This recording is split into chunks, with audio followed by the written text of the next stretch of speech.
MCG. What's up, guys? Banger stream today. We have some projects from within the Meteorite Collective that we'll be showcasing today. Huge show. So hope you guys are ready. We got a nice little lineup for you guys. I guess the best place to start is, dude, the markets are the markets are going stupid in a bad way. In the wrong way. In the wrong way. Oh my goodness. Bitcoin sub 109. So we just see where we land up here in the next few days. Chop City though. Chop City. Man, you know what? The unfortunate part too is like we'd have these broader market downturns and ICM would just hold up so well. People were like, comfy in ICM, launch coins got fly, will come in, chilling. Since yesterday's announcement, Launchcoin and ICM are not holding up very well during these market downturns. It's like the first thing people are scrambling to exit. So something Yeah, to note. It's tough to kind of have an announcement like that when the markets are already on a downturn. So and there to be some confusion around it, and we'll get into that later, guys. Once we finish this segment, we'll continue the show. We'll talk about some of this other stuff, but for now, Yeah, I got here a is the schedule for today. schedule for the day. And so this kind of stream thing. Whoa, Josh. Okay, I'll mute that. Oh my goodness. Wow. That was painful for a second there. Josh, just give us the thumbs up when that's fine. Is that any better? Oh yeah, that's a ton better. That's a ton sorry better. guys, There I don't you know. go. I need a new mic. My mic is bugging, so apologies there. But let's not take away from today. Two massive ecosystem streams today. Starting with Meteora, we're starting to see these TGE claims pop up on the timeline. I'm seeing hundreds of thousands of MET to millions of MET being distributed to the LP army. We have a list of Meteorite Collective projects that we're going to spotlight, and we have some team members coming on. And I think these are ones to have on watch list because they just have a lot of motion and doing things good. And then 4:30 p.m. EST. This was unannounced before because we just locked it in literally yesterday at the end of the day. But Stig is joining on later this afternoon, 4:30 p.m. to talk about the launch coin to Believe migration. So pretty busy day, guys. I mean, if you guys were on stream, you got a little alpha. We literally locked that in while we were on stream pretty much. So yeah, we had a pretty huge day. So we'll start. We'll do our Meteora TGE and airdrop review. We'll cover some Meteorite Collective projects. We'll do a pause and then we'll come back at 4:30 p.m. EST. So two separate streams today, but still huge streams and huge topics to cover. I guess the best thing to do before we get into it, let's just look at Bitcoin real quick. Holy moly. Look, I've been saying it the last couple of days. Support is support until proven otherwise. We'll see how it holds up here. I mean, hard for me to believe though that we have too much downside left here. One thing that's really good to note is the price on gold. Gold is absolutely going nuts right now. Wish I would have just bought gold, dude. Forget this crypto stuff, man. Just buy gold. Just look on the gold. weekly chart. I don't think there's been a single down week in so long. Yeah. It's Jeez, bro. What the Jeez. So the play was just buy gold in 2018 and just up only. Nah, actually Bitcoin's returns are much greater than that. But even I mean the play would have been perps back in July and just long gold. But I wanted to draw you guys' attention to this. I'm going to highlight this here because I want to look at something and I haven't really reviewed this prior to the stream. So I'm doing this live with you guys. I want to look at this area between April and August on gold, and I want to see what between April and August looked like on Bitcoin. Man, what a garbage what a garbage Can chart. you is My there is goodness. there a Bitcoin gold chart we could pair them up against? Just BTC gold. Yeah, definitely. I've never looked at that chart, but I'd be interested to see it because Uh, ch- ch- ch- I, it probably wouldn't be. Would it be in under all or crypto? I don't know. yeah, actually, all. Um, actually, let me see if I can do gold BTC if that would work. No. There probably is a gold BTC chart somewhere, but I just have to do a little digging to actually find it. Um, Bitcoin versus I'll US try and dollar. find something for you. Yeah, try to Yeah, it's find it all for me, good. Josh, if you can. Um, but I wanted to look at that. Wanted to look at that April to August, right? That was the time window. April to August. This was the time window. This was the time window that we marked on gold. And this is something I wanted to show you guys. So in this time frame, right, from April to August, Bitcoin went up from 75K all the way to 125K almost, right? That's a 67% move, pretty much 68%, call it. And so I wanted to draw you guys' attention to this. When gold consolidates, Bitcoin rips, right? So now gold is ripping, Bitcoin is consolidating. So I guess I say this to say, perhaps just call it copium or whatever. But when gold is finished its move, we get some decent price action here on Bitcoin, and then that can flow into the rest of the market, and we saw that happen on a very small scale, back in April to August when it was consolidating. So let's see if we truly get the gold to Bitcoin, the gold to Bitcoin rotation. I think we do actually. If In chat, I dropped the gold BTC chart if you want to pull it. It's actually quite interesting. All right, let's see. Gold BTC. Let's see what we got. Let me look at the full chart. Yeah, full chart. Let me go on the weekly first. Let's see what we're dealing with. What I want to see is how this lines up with previous cycles, right? Let me see. I think this was the bottom. This was the bottom of. I'll mark this real quick. This is the bottom of the bear right here.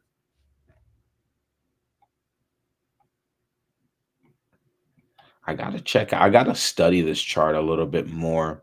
But it looks like this bottomed out when this chart was at a high. But I think back in 2022, gold was that's when it started to rip. But nothing meaningful yet that I'm seeing on this. I'm gonna study this chart a little bit, and probably even later today. You'll either see a post or we'll cover this on stream later. But I want to come back to this because I think there's an interesting relationship to talk about when it comes to gold and Bitcoin. Because again, we saw the relationship already kind of play out. It's not even just gold too. You just see equities in general, equity stocks, commodities, most index funds. They're all ripping, and it's kind of disheartening to see that crypto's just been so. It feels like it's been lagging over the last couple months. That's for sure. Yeah, for sure. Ave, GM Lads, DCA sorted day in it. It definitely is, bro. Definitely that DCA kind of day, where you can set some bids in. But I think days like today is a great day for research, right? Like a lot of people, they just log off, touch grass. I think this is a good opportunity to catch up, right? Update your watch list, update your systems, maybe do a little bit of journaling over your activities of the week.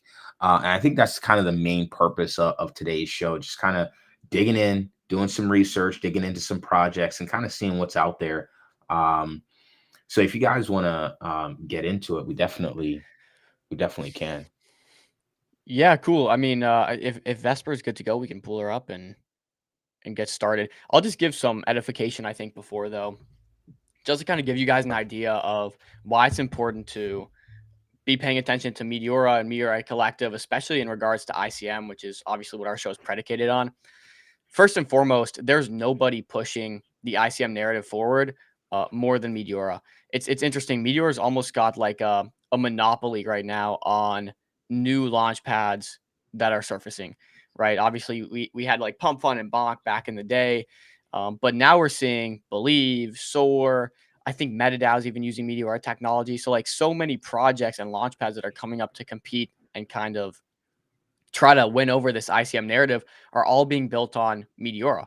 And so with this, obviously Meteora has been pushing the narrative super, super hard, been very positive in supporting builders, supporting projects. So no one's got a better insight than Meteora on this. And so it's really a privilege for MCG to have a good relationship with that team, and also just to see them and the work they're doing to push the entire space forward. So that's why it's huge to have them on, huge to go over some of the projects they want to highlight, and also just highlight this airdrop that they have coming, because so much of the future of Meteor is going to be geared towards ICM. This next phase is super important. So, that's not going to do them justice, but I definitely, am excited to get them up here to chat.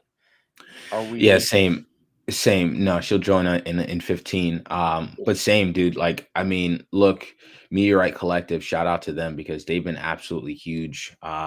They spotted our show months ago when we were the only ones like banging and waving the ICM flag. It was a hopeless DM that turned into something. So So yeah, shout out to them, man, for recognizing value and seeing something, seeing some potential in this show. But if you guys haven't noticed, a lot of the projects that Meteorite Collective supports, like they have been going absolutely nuts, and yeah, we've seen several instances of this. We cover like all these projects. These are part of some of the projects that you guys have seen us cover. I think MCG even put out a tweet at one point of just all the projects that were just ripping.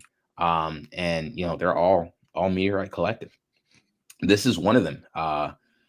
Kids. Kids, yeah. Partnering with Save the Children and Help Out Fund. And I'll pull that chart up here real quick. It But I was doing remember real that well the chart. other day. Yeah, that chart was going dumb. This is one, I'm interested in, because again, there are like so many launch pads that, we don't really focus on some of these launch pads. We're super tapped into Believe, we're super tapped into Street Foundation, MetaDAO, Soar, some of the up and coming ones. But Help.Fund's not one we're super tapped into, and Developers not one we're super tapped into. So I'm actually interested to hear what Vesper kind of has to say about that. Maybe teach us a little bit on this channel here. Chill, you Yeah, want to pull that chart up? yeah.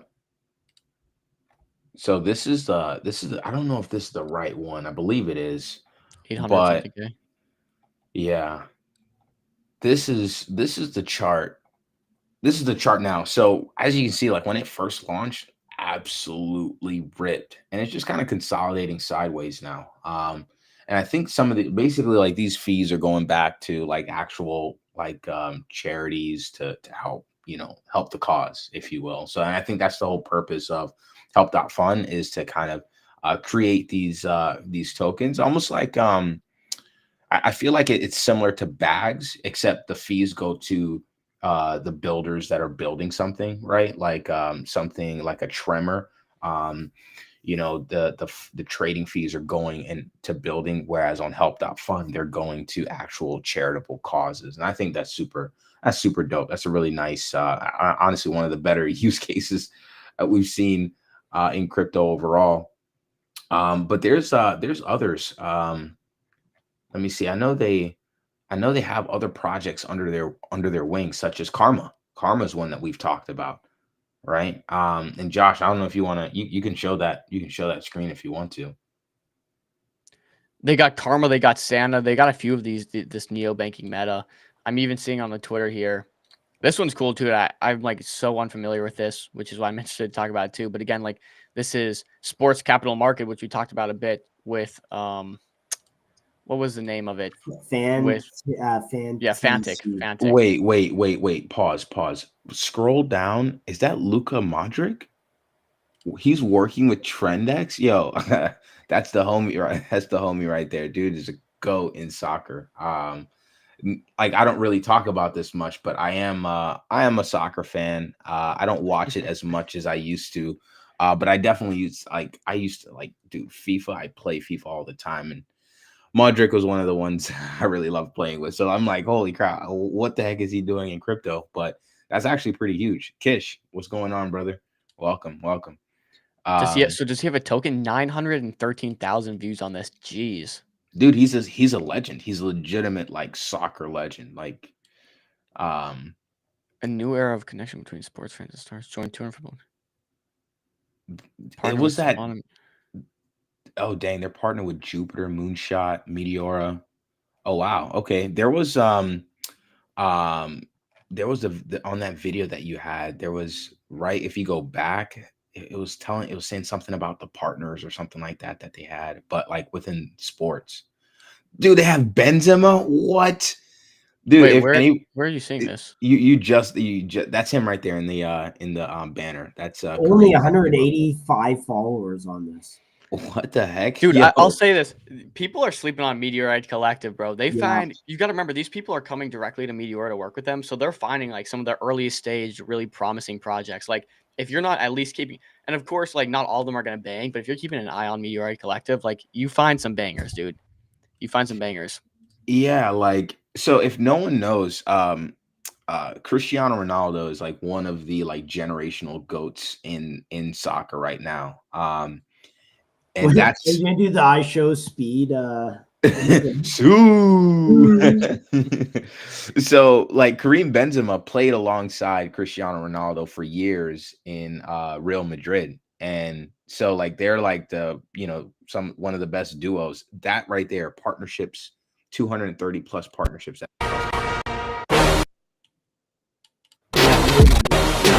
It's way loud though. I know it's so loud. Here. There Okay. you go. Soccer Partnerships with- superstars including bro, you go ahead and read this because you're I can't even read it. There we go. 230 partnerships with world's top talents, soccer superstars, including several Ballon d'Or winners in Manchester, Madrid, Barcelona legends, NBA All-Stars, and Players of the Year. All trust Trendex for safe token launches. This is actually kind of insane. So they're backed by top partners. Y Combinator. Whoa. Whoa. I don't understand. This is 100. Yo, the lore. Are we missing something? Like, are we missing something here? The lore. Is No this token, a token? though? Is there a token? I don't know, dude. Let's get on their website though, real quick. This is Hit I that gotta add link like tree. this. They don't have a This is- website. Oh man. This Hit is that all link stuff that we tree. gotta ask Oh, yeah. Vesper about. What the heck? Now I'm not like super bullish on creator capital markets. If it's like creator coins, I'm just not sold on that. But still crazy nonetheless. Y Combinator backed. Again, if Y Combinator's got an appetite for this, it's clearly worth looking at. So let me cook for a second. Cook for a second, brother. With NFTs, a few years ago in 2021, they actually tried to experiment with NFTs for sports, tokens for sports, sports teams, sports players, but it just never caught traction. I think PSG, I believe, huge soccer team had a token, I believe, and it just none of it ever really panned out. But everyone was really bullish on the idea because if you had, let's say, an NFT or a token, you can use the tokens for FaceTime with the players, right? Like you can get you can buy season tickets, merch, you can get you can get inside scoop and just there's a lot of perks that they can attach on the back end of these tokens, and the tokens just kind of act as like a secondary market that people can buy and sell. And so I've been always bullish on the idea, but just never seen it executed in such a way that's number one, safe for the reputation of the teams and players involved, but also second, like aligned with token holders and et cetera. So if this is what they're working on, this could be huge because they're already saying, look, 230 of the top, talents in the world. And I was saying before, Kareem Benzema played alongside Cristiano Ronaldo in Real Madrid. They're like one of the best duos in the game, from my understanding. And so it's not easy to get access to this guy Benzema. Like, he's a Real Madrid legend, right? It's not easy to get access to these guys. So I'm wondering, number one, how did they get access to these players? And if we're talking about NBA stars, we're talking about partnerships with Solana, with Jupiter, right? I'm trying to, like, who's powering this network, and what are these collabs going to look like? Because as you can see, you're at your key to living economy, connecting fans and stars. So obviously, that's the direction they're going in, right? Like, using these tokens to kind of access perks and stuff like that. And I think Vesper is about to join up. So I think I got a lot of questions on this one. I think this one is really, really, really interesting. We might have something here. Dude, I've been getting so much alpha from Meteorite Collective. Like, you guys don't even understand. If you're not following it, it's actually just like, again, free money. Yeah. Wow, Bitcoin's railed. Yeah, Cold Town. But yeah, Cold Town. What's Cold Town saying? Did you guys talk about my bags are burning down? Did I miss something, or is it the market just? Yeah. Well, for the latter. Yeah. Yeah. It's just a bloody market, man. Like, everything is getting hammered. But we'll see. We'll see where the dust settles. We got, and then we'll just go. The from dust is there. gonna settle in my wallet. I'm gonna be left with nothing but dust at this rate. So literally. Hey guys, this is what red candles are what community is made off of. So we're here. Isn't that what Luca Net said the other day? That's right. Luca is. said it best. I clicked the Telegram at the bottom here for Trendex. So far, I'm the 19th member in Luca Modric's token by Trendex. So excited to see what this is, because clearly, you're hearing it first on MCG, or there would be like 1,000 people in this Telegram. Yeah, it's backed by YCOM. Like, that's crazy.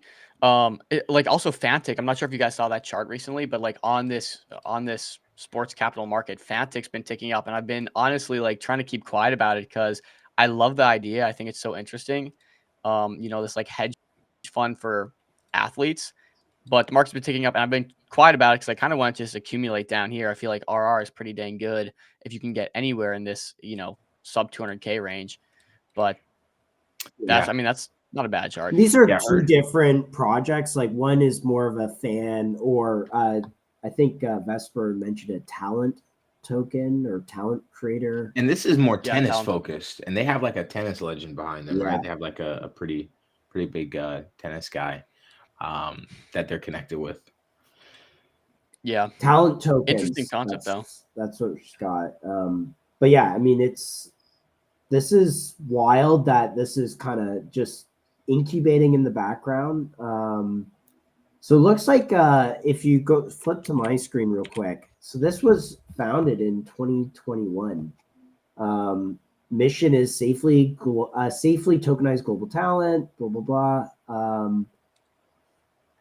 I wonder if it was founded as an NFT project, too. Yeah. Because it was in 2021, which was right around that time. Yeah, maybe. It might have pivoted. Migration to Solana.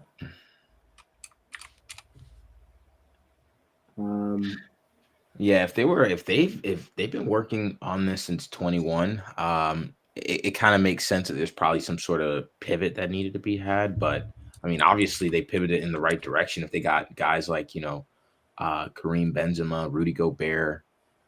These I mean, for what it's worth, Rudy Gobert is a back-to-back defensive player of the year. I mean, I don't really know how you get access to a guy like that easily without any proper connection. So, and here's the Meteora probably angle is tokenomics per player. So these are individual players, a billion supply. It's a launch pad.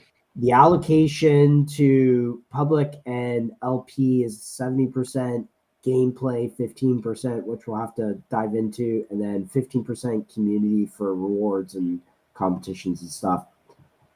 So interesting. So it's pretty much a launch pad is what I'm gauging, and then each of these players will launch their tokens. Okay. I think that the Yeah, well, key, like what we saw in the 2021 thing, is NFTs were that medium, but like NFTs, just as soon as the floor moves up, it becomes inaccessible. Where tokens, it doesn't matter; you can always buy like $100 of a token, and then plus like the art of the NFT, people might not care about, and it's like hard to make it work with your ticketing service. People thought that would take off, it didn't. So I think tokens just clearly were more scalable, and so maybe they're going to try to take another run at this. And obviously, if you have an athlete with 10 million followers saying, "Hey, like here's my CA," and it starts at a low price and does fair price discovery, as they mentioned right here, like dude, that could draw some charts up. it's pretty cool. Here, I guess I'll ping back to Fantic here because the other day, Go for it. Jonathan Ludwig, the founder, put this tweet out, and I think this is what kind of caused the recent uptick in price. He said, most internet capital markets play monetization attention. Few turn into anything real. Fantic changes that. It's the first verified ICM sports assets routing 100% of trading fees into real tennis players, turning speculation into productive capital. Creator coins, bonding curve, SocialFi all provided that attention can be priced, but structurally they're still circular. Volume drives fees, but fees often go nowhere meaningful. Most projects lack transparency and credible fundamentals, making it hard for investors to see real value creation.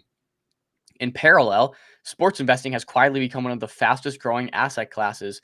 Institutions have poured billions into clubs and leagues, seeing sports as a rare mix of stable cash flow, global fandom, and cultural reach. Within sports, tennis player financing stands out as one of the most asymmetric and data-driven opportunities. During our call, he did give us a lot of data and kind of showed us the numbers behind how these players can churn revenue and how the funding can be used to actually get a piece of that. Number 4, even top junior tennis players face huge financial gaps. Training, travel, and coaching can easily cost 6 figures per year long before prize money is earned. Even Carlos Alcaraz needed financial support early in his career. Don't know anything about tennis. I'm assuming this is like the guy.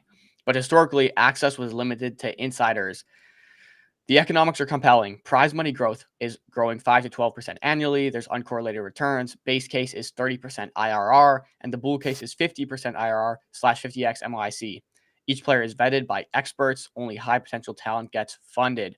That's why we launched Fantic, the Phantom Tennis Token. Fantic, after funding 30 plus tennis players directly through Phantom Official, we built Fantic as the first index tennis coin where trading fees automatically finance a diversified pool of rising players. It's the moment where internet capital markets evolve into sports capital markets. And you can see the flywheel here. So Fantic trading volume, trading fees are generated. The fees fund real tennis players. Prize money flows back into buybacks, more visibility, more volume, and that's the flywheel right there. It's a hedge fund for tennis players. Yeah. Early traction says it all. 2 million plus in volume, 20 plus in on-chain fees invested into players. So they've invested 20K into players, or the fund, I guess you could say. All organic, no marketing. Fantic isn't another ICM experiment. It's the first building block of the sports capital market ecosystem. Sports capital markets are coming. It starts here. It's interesting. I mean, it's in really a way, interesting. it's a good alternative to sports betting too, right? Like you want to get exposure to a specific athlete, like specifically in tennis, where it's individual based and it's their brand and their kind of aura. It's like you could value that. That's interesting. Yeah, but something to watch. I don't know much about tennis, but when we had Jonathan on, it was really interesting seeing the numbers and seeing the projections and how consistent these returns could be if you actually could calculate it accurately. This is they run a very professional business over at Fantic. Very professional. That's one thing I can say. So whether or not it'll be a good investment, I can't tell you that much, but I have been impressed so far. All right. I think Vesper is good to go. I'd love to get her take on TrendX here. So Yeah, a lot of questions to ask. Vesper, the legend, how are you? Welcome to the show. Thanks for having me on. There she is, legend. Really, how are you doing, Vesper? I'm doing okay. Actually, I just wrote to you that I can eat anything, and I do eat every food type. There is one food type that generally will make me feel unwell. Today I had that food type. No, wait, what is it, like shellfish or something? It's fish. Yeah, there is a particular type of fish or oyster that makes people unwell. And yeah, well, you know what? As they say, the Sorry. show must go on. So I'll just work through it, and I'm Hey, sure that Vesper, if you it's need to gonna hop, like, be no great. worries. Take care of your health always. We were just going over Trend X and just would love to get a little more context there because this is a sleeper. No one knows about this yet. Only 180 followers, and it looks pretty promising.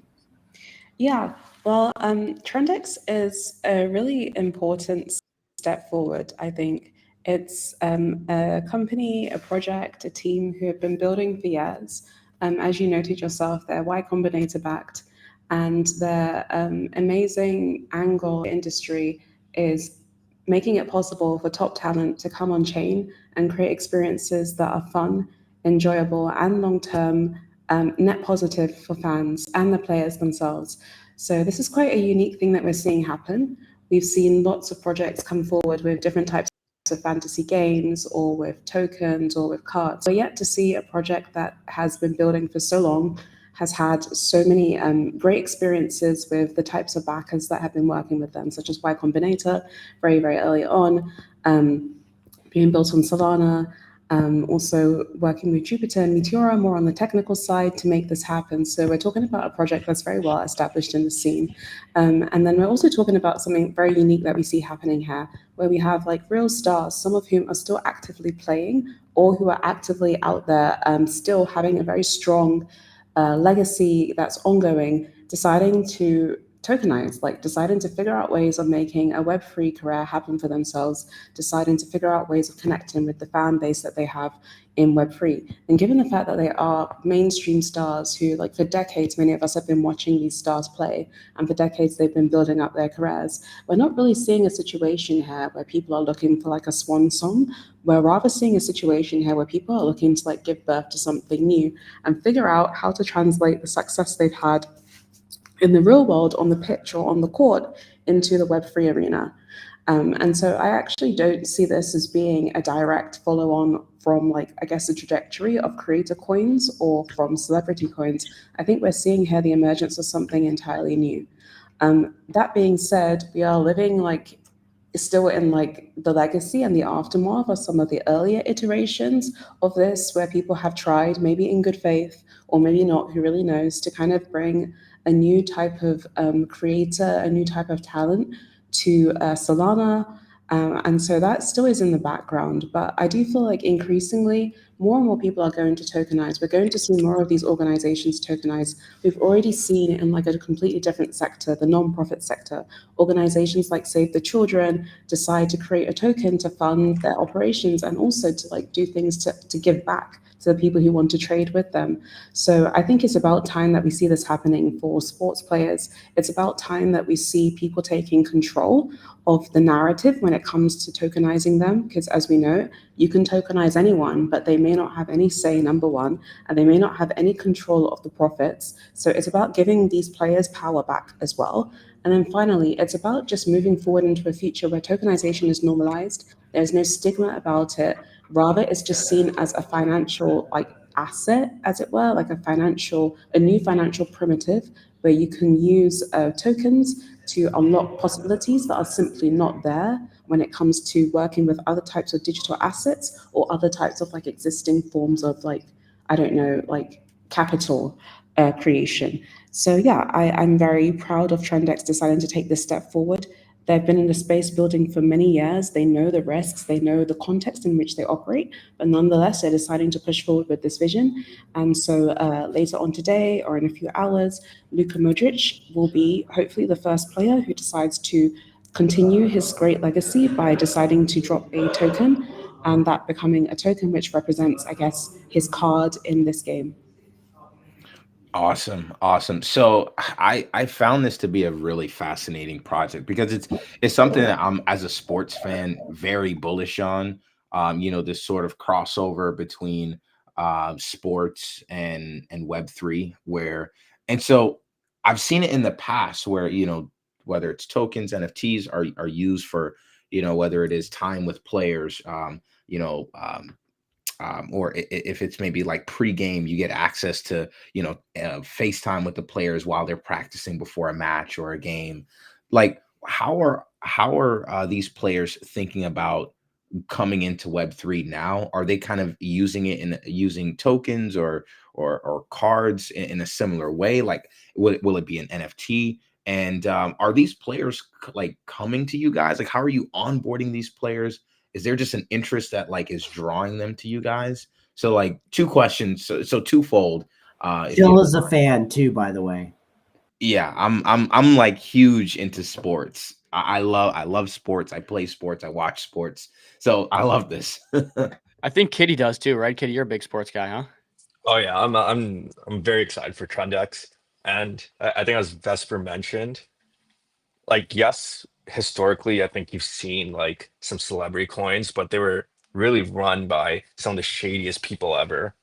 Trendex is really like empowering these top talent people around the world, and to do it the right way. So that sort of medium was needed to bring these people onto Web3, which wasn't there before, right? You needed a genuine team to make sure, things can go as well as they could. I can't speak on like how well this will go or not, but you needed a platform that could help facilitate this in a way where it's not like, Sahil just like trying to bring in a celebrity and rug the community. For those that don't know, Sahil is like the known celebrity onboarder that just rugs all the projects. So yeah. Yeah, he was the one behind a ton of just massive extraction events and caused a lot of carnage on chain and topped us in some cases. So yeah, not the best guy for this space.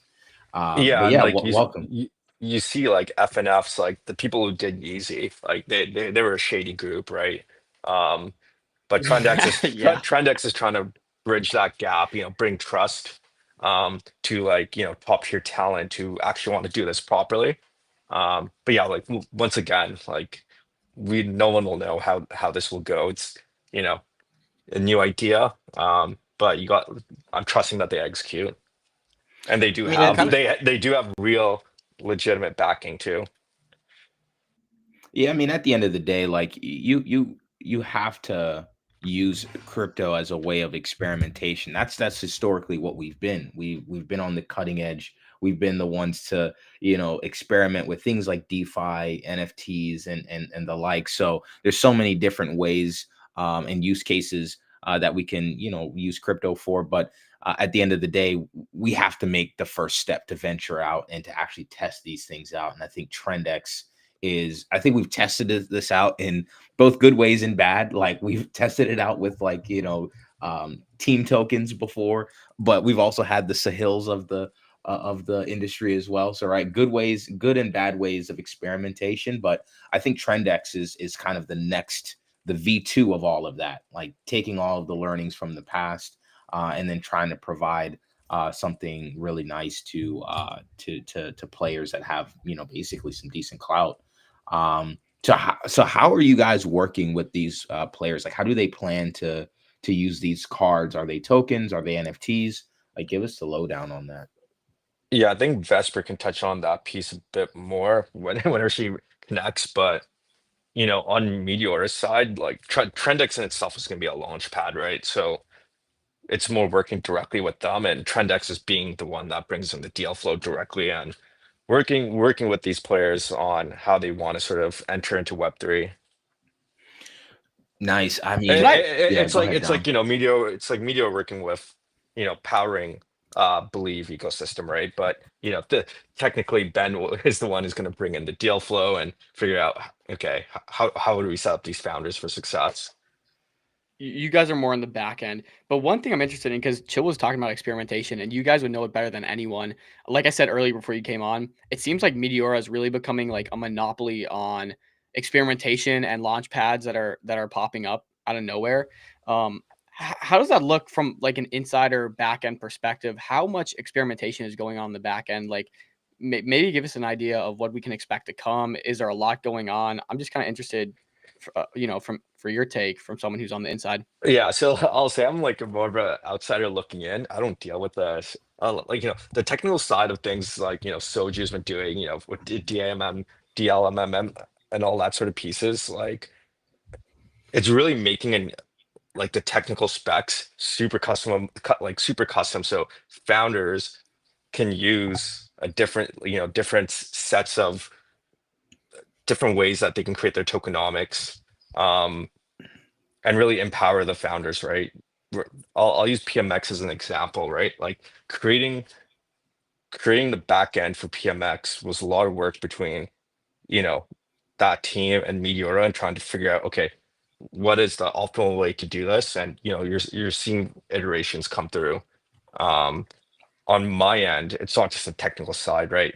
I kind of touched on this on Monday or Tuesday, but it's not just the technical side, but like trying to make sure a lot of different pieces come together to like take the lead in ICM. Got it. Go ahead, Dom. I know you had a question. Yeah, well, what kind of, because again, like PMX is a new example. It's one you keep using, and they're one totally experimenting in a new way when it comes to liquidity pools. Like this is something new when it comes to bringing players on chain and giving this kind of, how did you put it? Like player token or sports token market. I don't know. I'm just curious what. I'll say the cool thing about Trendex is like they're really just bridging that gap between like, just not some anonymous teams launching celebrity coins that you've seen them all rug. They're really trying to, it's kind of what Believe is doing. They're trying to bring in legitimate founders, build trust with like investors, the whole CT community, and try to work with these founders to like, build something on chain. In terms of these players, it's gonna, it could be tokenized, it could be experiences. It's really what these players are gonna. It's really down to the players on how they sort of see them interacting with Web3, and you'll see in a variety of ways, right? So I guess my question is, is this team doxed? Who's a part of the team? Do we have any information? I mean, they're backed by Y Combinator. They have access to some pretty top talent. Who are these guys? I'll let Vesper touch on that. They're definitely doxed, but Vesper can talk about their team a bit more in person. Hey, She's Yeah, I'm sort not of, sure. yeah, yeah, go ahead, I'm Vesper. back on.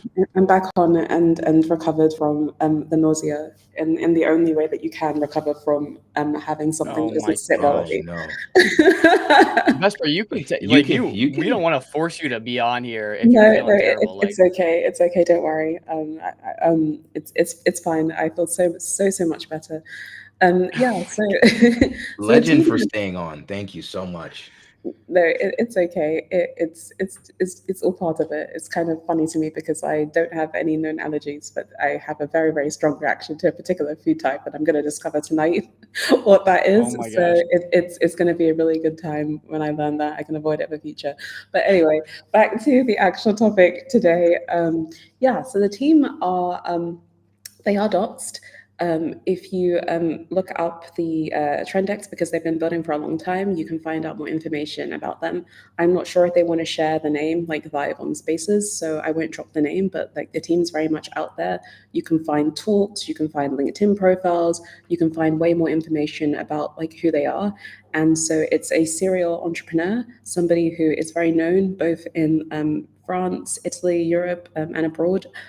Who has been building various types of technological applications for a long time. So they know what they're doing, technically speaking. And then from a connection point of view, they have very strong connections with all of these players. So before this launch, they were both actually traveling back from having worked, having been meeting players to discuss this. And as you know, like this is only possible if you have high trust. It's like to have these level of relationship, it takes years of building. And so if you scroll down, I think that we can find like actually he's been commenting under some of the posts. If you just scroll up to Pando Creates, I think you just had it like on a previous one. If you scroll down a bit, yeah, there we go. It's just like above. So Pando, I'll Bring drop it on. you. I'll drop you the handle. Pando Creates is one of the team members. He has been involved in the space for a long time. So if you head to his X profile, you can see that most of his posts, actually going back for some time, they're actually related to sports. Okay, maybe I've got that spelled wrong. They're actually related to sports. It's actually the case. Oh, it's Panda Crate. Let me put the real one there. They're related It's all to good. It's sports. easy. You're dealing with people who have, a deep love of the game. They have a deep respect for players, and they're trying to figure out a way of making that work with Web3.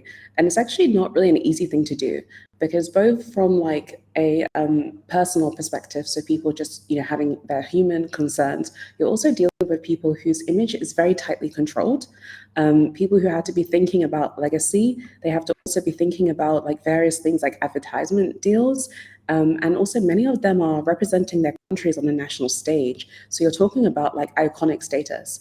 And Luka is one such person. So he's been playing for Croatia, I think, since 2016. He has been the captain of the team, the national team, for a very long time. Anybody who's ever watched like international football, I would say like in the last like 20 years or so, they know who Luka is. They can probably think of specific matches. Like I think there's like the Euros 2018 game. I think it was between like France and Croatia. Croatia lost, sadly, but they actually these are moments in our past, in our history, and it's like in the collective memory of millions of people around the world. So it's not an easy thing to take the time to build those relationships, to kind of convince somebody that, yeah, this is actually something worthwhile doing. Luca just actually signed an extension of his deal with Emirates Airline to continue to represent them, I guess, in their ads. So we're talking about somebody who has like access to very lucrative advertising deals as well. So in the sense that like you're not really wanting to be involved in anything that's going to damage your image, let's just say. So the fact that Pando and the other founder have been able to work with these players over many years, and that's why I think it's a really cool thing for people to look at the history of Trendex. It's been going on for many years. It's not something that just happened yesterday. Sure, the account is new because they decided to create an account that focuses on talent tokens, but the history goes back several years. And so, yeah, I guess like this, just to wrap it up, is just to say that these are people who have been in the space, technically in blockchain and Web3 for a long time, and then in the sports world for an even probably longer time, establishing these relationships over several years. They are attempting to do something really different here. And I think it's actually not on them, it's actually on the traders and the contextual like environment. So people who are just like observing and writing and talking about this to decide what they want to do here. Because the way I see it, the team has like teed everything up. They've found the players, they've built the relationships, they've built the technology, they have the concept of turning this into like a new era of like, fantasy gaming where the talent actually supports the tokens as opposed to like random people setting it up. It's up to the market to just decide that this is what they want and trade accordingly in a way that's hopefully more longer term oriented. Yeah, and we want to talk about the token, and I'd love to go through the tokenomics. But first, I just want to ask that we got a question to the MCG DM asking about any U.S. athletes, and I could see like NCAA athletes with this would go amazing. I mean, I don't know how that would impact their contracts, but they are allowed to monetize their likeness. I just feel like, as they perform in their career, some of those could do really well. I mean, you see one right there. You see Rudy Gobert. I saw Marcus Smart as well in the video. So I think there are some U.S. athletes on board. Yeah. I'm just hoping Jokic gets on because I'm Right. all in on him. That would be so huge. Yeah, I guess so. That maybe that answers that question. Sorry to Yes, say, yeah, there are US athletes. So I guess like the cool thing about sports is that it's like talent is international. It's like there's no yeah, you can get great talent from everywhere, and people like literally just move countries and move their lives to play in the best leagues. And so these are like almost like league level relationships, and there will be sports beyond football too, because I guess sporting is also very cultural. So like as somebody from England, I don't know that much about basketball, but football, yeah, we grew up with it. It's like our national sport or religion, or soccer, I guess, to the Americans. But yeah, I'm really excited to learn more about basketball and to learn like about the legends that people you know, worship and connect with beyond people like Michael Jordan. Obviously, like there are many great players out there. It's just like not known to me. However, I am in Web3 and I do like tokens. So I do think that they're going to be connecting with an international audience in a totally different level. They're going to be connecting with people like me who broadly like sports, but also really actually want to genuinely have access to high quality tokens. We all know there are going to be like trillions of tokens out there, but there's only going to be one token, ideally, in this game that the players actually said, yeah, this is the one that I want, and this is the one that I connect with. Like that's actually a very rare thing. You know, if you probably search like on any type of deck screener type of application, you're gonna find like probably 5, 10, however many Modric coins. We know now there's only going to be one token, that's the talent token, that he's endorsed via Trendex. So it's a really, really cool thing. And yes, we'll be seeing more sports players step up to do this too. Yeah, I can And look, obviously. Sorry, go ahead, Kitty. so this vertical I'd consider super, very new. We've mentioned before, we've kind of seen attempts at it before, but it was not done right. Um, this whole vertical, I am always bullish on concepts where builders are trying to, you know, tokenize something that really connects, with the human emotion. People love are die hard for what things they love, people they love, places they love, and like the idea of tokenizing like an official way. So like Modric, like Luka Modric, any other players, like I'm bullish on those ideas because people like there will always be short-term speculative traders, but people who love what they love, like they will buy something with and they don't give a shit about market cap, right? And that's really like the thesis about these sort of like new verticals. Yeah, and I actually am starting to really plug into what you guys are doing here because I think the previous celebrity launches, talent launches, there was always this like, okay, the celebrity gets this cut, the promoters get this cut, and then the public gets, like 30% floating, and then the rest are just diluted in, and then it loses momentum and it just blows up. Where this looks like and correct me if I'm wrong, is the play here more about the fees, the trading fees for the athlete, or does the athlete own a certain port? Like, do you mind just talking about this allocation to the best that you understand it? Yeah, so to be honest, I am not so read up on the allocation and how it's going to be going on. All I do know is that there is a desire to kind of manage supply so that it can be used for long term because the game is coming. So that's kind of like the extent to my knowledge on that. Okay.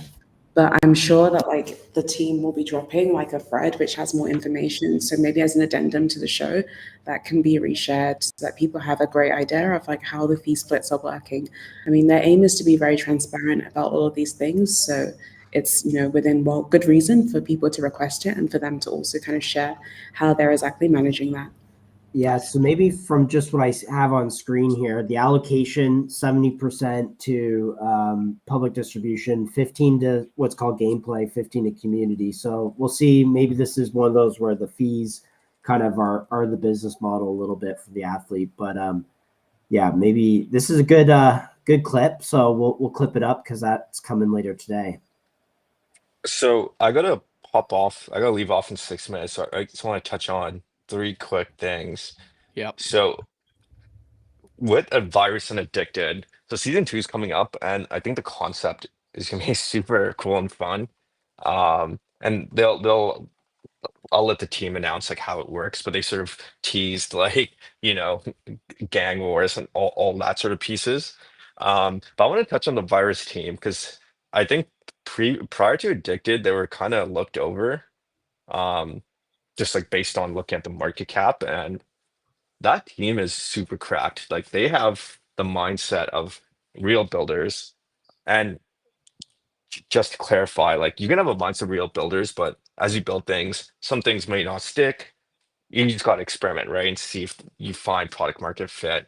And once Addicted came out, they made a couple million in revenue, like almost from the get-go. Um, this team understands their audience, and that is such an important thing to have when you're building. They understand Web3 is so attention based, And their whole thesis is we're going to make a lot of different games on the idea that they're limited, they're people have short-term attention spans, so every game is going to be limited time. And Addicted being really just their first main game to spend time on, I'm very bullish on how they're going to execute on future games. I'm not going to say every game is going to be a success, but those are the type of founders you want to make a bet on, especially when the market is looking over them. And I think the people who, I think Virus went down to like sub 2 million prior to Addicted, like people who believed in this team saw how well they understood what viral means, they end up winning. That's just a point on Virus. I think season 2 is gonna be really cool and really fun. I'll definitely be playing it then. Um, I'm Kitty, I'm dropping not sure off in a what you couple. I'm Yeah, not sure go what you ahead. can and can't say, but is season 2 going to be interactive? Like, will I be able to actually get on my mouse and keyboard and run around town and rob some people? I'll let Virus team announce things. They have like a full like rollout plan and building hype up and all that. So yeah, I'm not going to touch on it and any some details around that. So I Um, guess we'll in stay ter- tuned. yeah. For ICM Run, there's a lot of stuff happening in the background. I'm literally in calls like every day for a couple hours. We're doing second round interviews with founders who've applied, sort of putting things into motion. I'm dropping off because I have to go interview another founder in a couple minutes. But there's a lot of stuff cooking in the background. We have undisclosed mentor that we're going to be announcing soon. That that I think will excite people because he's built a pretty sweet company. Um, so that's on ICM Run. And with OGP, they launched a platform, and obviously it's super early right now, but I think my thoughts around that is you're going to see some of the big, like some of the coins are turning into game coins. The ones that were previously massive communities are going to see the game version of their token be integrated into really quality games, and that's what's really gonna 10x that game coin or even larger. Like right now, you're seeing all these indie games being integrated, and that's a really cool signal. Just wait until Justin he has a massive connection of some of the best game developers. So wait until you'll see like coins like GFAR coin integrated into some of the dopest games.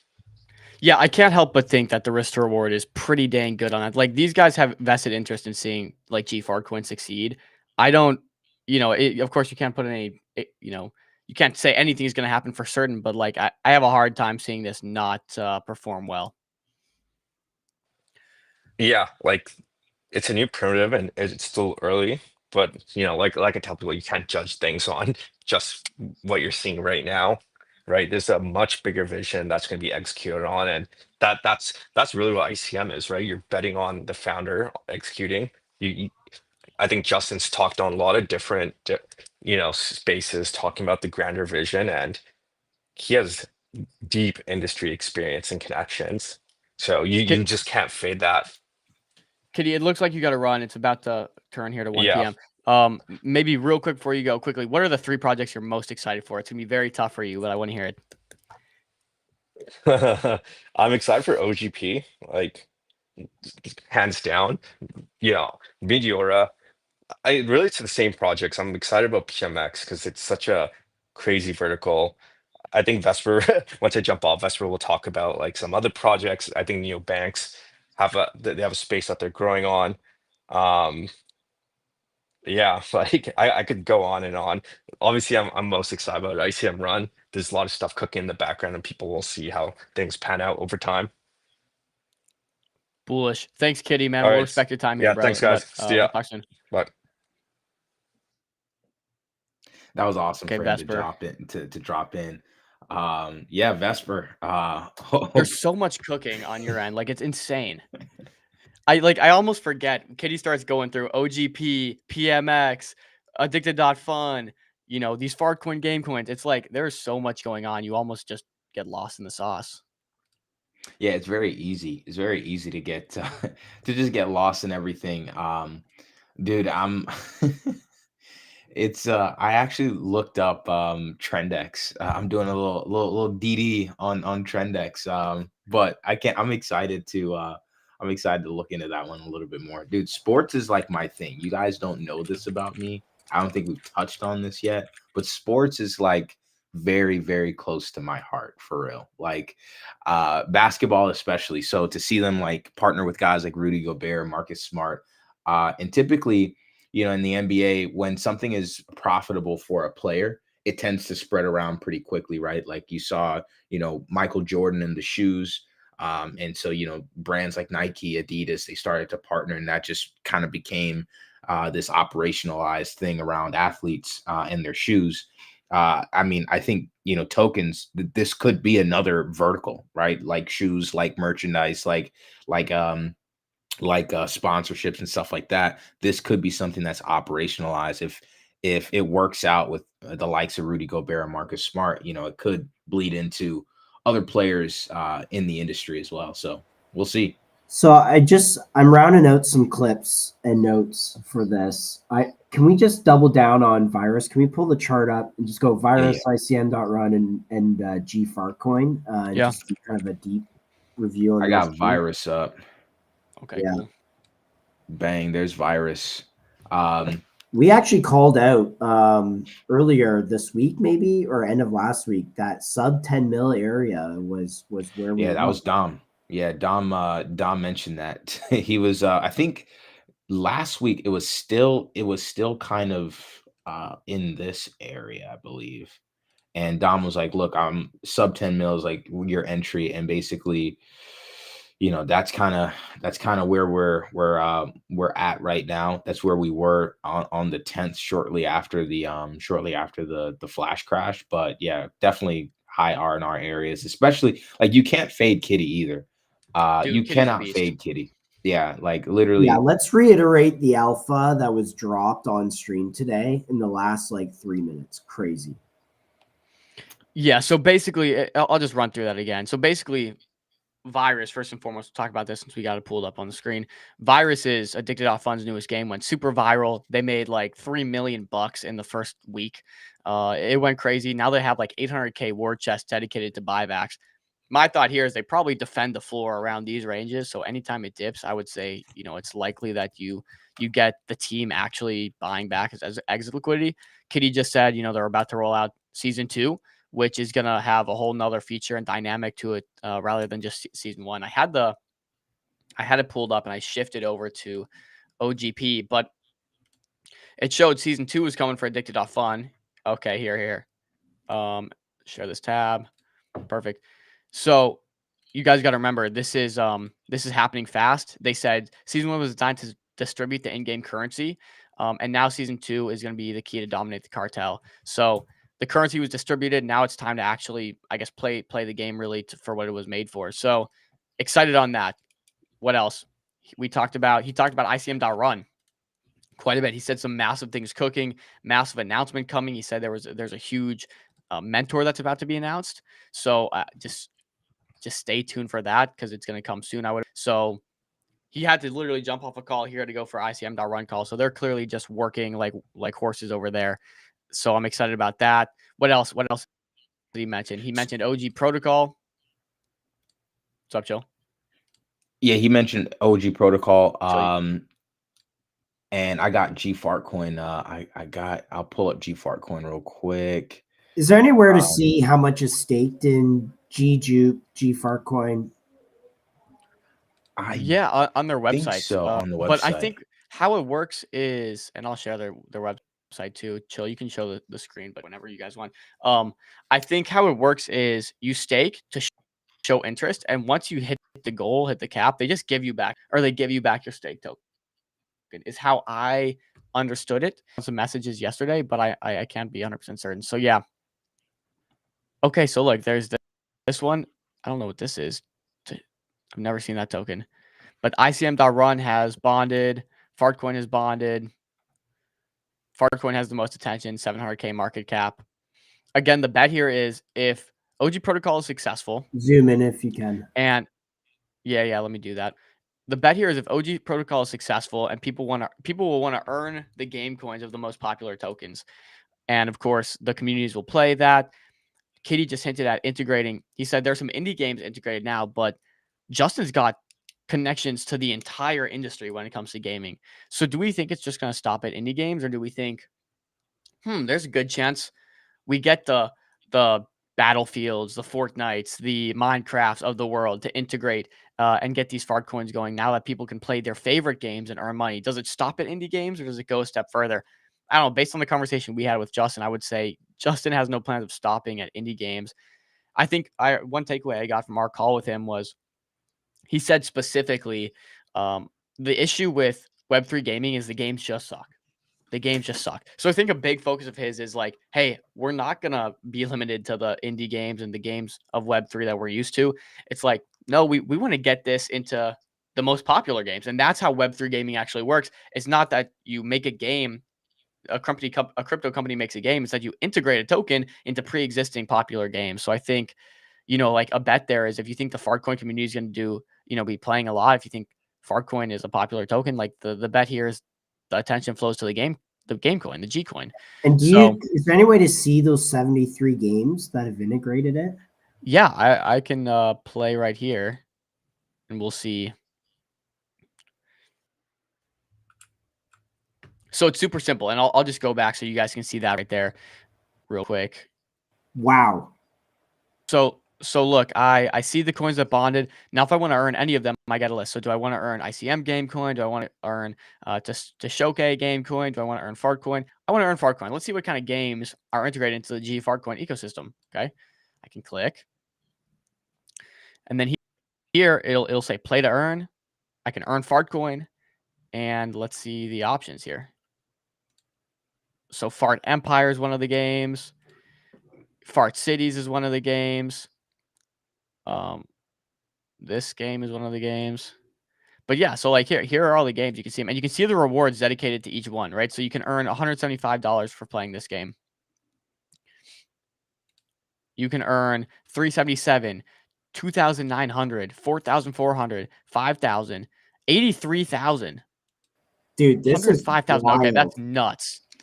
Dude, the PvP for this game, the banner for this game is so funny. It's wild, yeah. Wait, so I can earn like there's $100 and something thousand up for rewards here. Click What is, Hot Air Rises.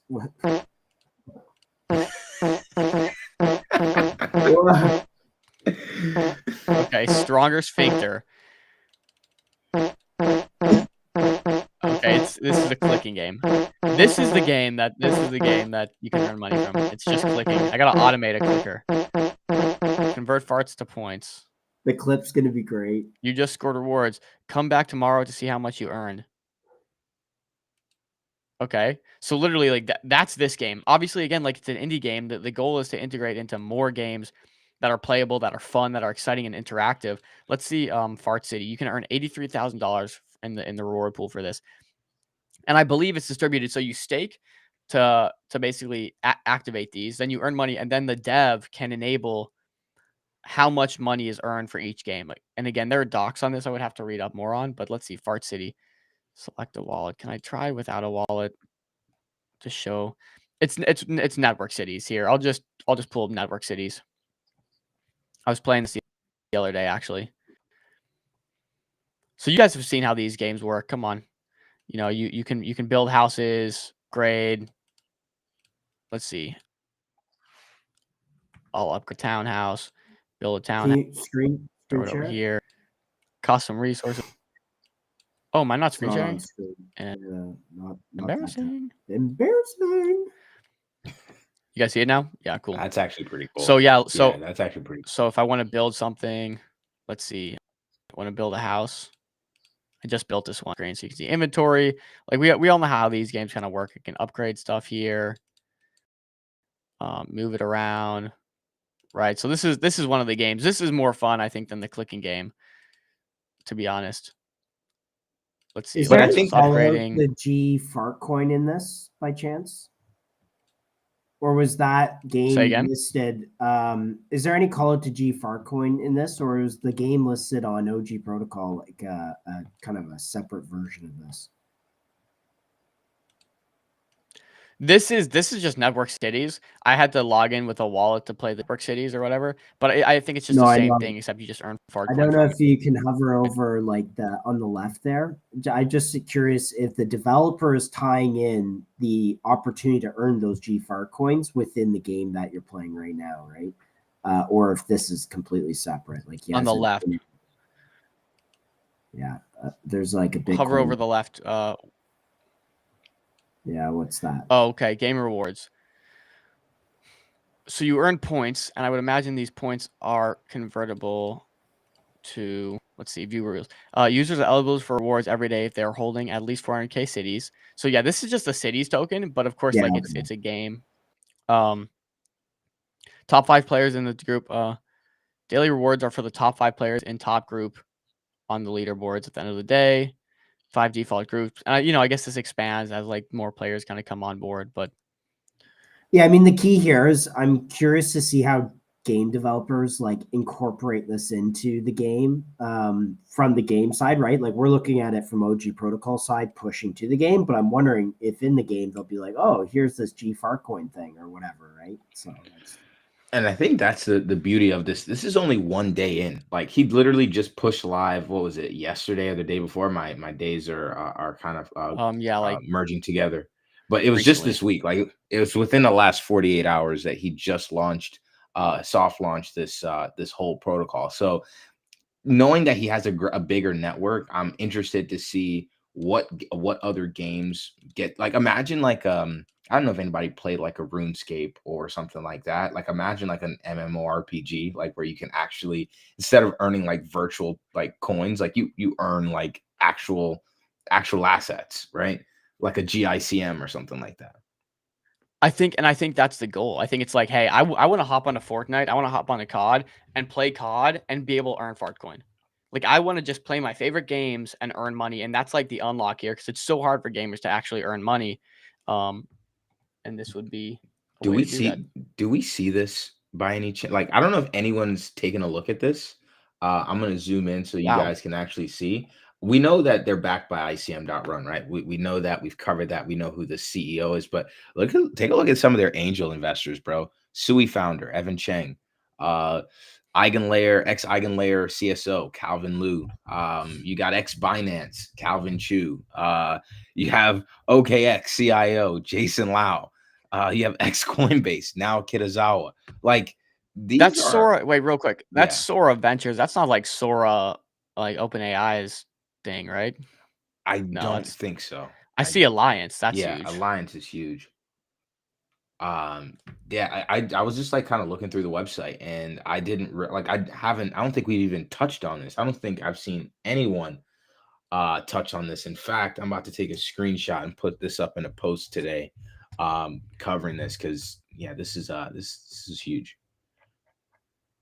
So it seems like right now the only exposure, right, to be able to get exposure to OG Protocol is just their game coins at the moment. I think Yeah. like obviously Farcoin's the number one leader right now. So maybe like I might get some exposure to that because I'm pretty confident that Justin's gonna be able to deliver some awesome games to this. And then like, dude, to be honest, I don't game anymore, but one quick way to get me back into gaming is if I can earn some crypto from it. Like or I would just do speculate that. on it. I mean, like you buy G Farcoin. So what's the? I just want to maybe think out what the investment thesis, maybe not investment, but trading thesis around these. Like, is it another big game integrates it, and then a bunch of people go buy G Farcoin to like incentivize action in the game? Did he? I think he said game developers might buy the token to give to users. Like, is that a thing? How about I do this? Because was I wish I had all the answers. Yeah. Let me pull up the docs. I don't know where to find the docs. That's why I was like going through the website and I could not Yeah, find and I'm where. trying to remember from our conversation. Like, I'm pretty sure he said that developers might buy some of the token to stake it to then direct the attention to their game. You know, at the top of that list, that leaderboard list. He did. He did mention something like that. Yeah, because he said at least with ad spend, once you Right. spend money on ads, it goes down 100%. at least with a game, if it does go down, like what, you still can recoup some of that money, Right. but it's money that should be going towards advertisement anyway. So Like, these let's say developers are you're a incentivized to do developer, it. you have a 10K ad spend budget, which you would spend on Meta for a month. Your average cost per acquisition is like maybe like $5 per user. Like, you could put that all into Gcoin or GFarcoin and then just get potentially tons of users from that. Interesting. Here, I have the docs pulled up. I hope these are public, to be honest, but okay. Where'd you find it? In just in a chat with the OGP guys, the OGP war room. Gotcha. But I think either way, like it's good information. Building with Open Games Protocol. So here, OGP is a protocol that lets you add token rewards to any game and reach millions of players without going through the App Store or losing 30% of your revenue. Players can earn real tokens by playing your game, and you earn as they play. And you earn as they play. Integration takes minutes, and you keep 100% of what you make. Yeah. So the problem is, you lose 30% of every transaction to the App Store. You pay for marketing, and there's no guarantee of players. It's hard to reach real users without burning a budget. Platform takes the upside, not you. What OG gives you: free distribution to millions of users, 0% protocol cut, plug and play API. I wonder how do they make money? Have we figured that out yet? How does OGP make money? They get a piece of every token that launches? I think so. I think I want to say there was like swap fees or something like that. He was saying, or something like that, or maybe caught like. But I forget. Honestly, I want to wait until they like publicize these docs, and because I'm not sure when they plan on releasing it, but I'm sure around the token launch they'll release it, and because I want to get questions answered, like you stake, like you stake, let's say ICM, you turn it into GICM, but then you're able to redeem ICM at the end, right? Like, but then also Yeah, there's so you only GICM. earn the underlying token. You don't earn the token. Like, frankly, the people that are playing are part of the ICM community. They don't care about GICM. They want to earn ICM token. So you earn the underlying token, not the game token. I think the game token is simply used for in-game transactions. It's used as like the in-game economy, and then you Right. earn the real token from it. So that's kind of my It's a question. bit much. Yeah, that's kind of my question. If they're earning ICM, like users can still unstake ICM, right? So like, what happens when you unstake ICM? Who's earning the ICM at that point, or who's Yeah, so I actually only think you get instant refunded, I think, from the way I heard it. So you stake your ICM, and again, like I'm just like this is from what I've heard. I'm not 100% certain, but you stake your ICM that's basically just used as a barometer of how much the community actually wants it. Once you hit the cap, it's refunded to you. Gotcha. Is how I'm getting it. Got it. Yeah, so I definitely want to dig into these docs whenever they launch, and then we can kind of like really dig into it. But obviously, huge. One the other project that we talked about was Trendex. Well, I feel like we got to circle back to TrendX, but let's cover Yeah. this because as of 5 minutes ago, this just dropped on the Addicted Oh shoot, season 2. side. So Holy crap, Yeah. alpha on stream. Golden Tickets are now live. We're building the biggest survival game on the internet. Survive 7 days, win crypto's largest prize ever. Oh, that's sick. Claim now. Addicted Season 2. Addicted Season 2, the biggest survival game in crypto. Survive 7 days. You take home $300,000. It's Squid Games built on chain. That's where those Dude, fees are gone. Like, What? I wish Kitty was on to see this because he just talked about this Season 2. Only those with golden tickets can join Season 2. Don't have one yet? Retweet the main post above. We're giving away 100 golden tickets plus immunity passes to the lucky people. Let's have some fun. What? Only those with golden tickets can join Season 2. Wow, that's crazy. Let's see. What's this?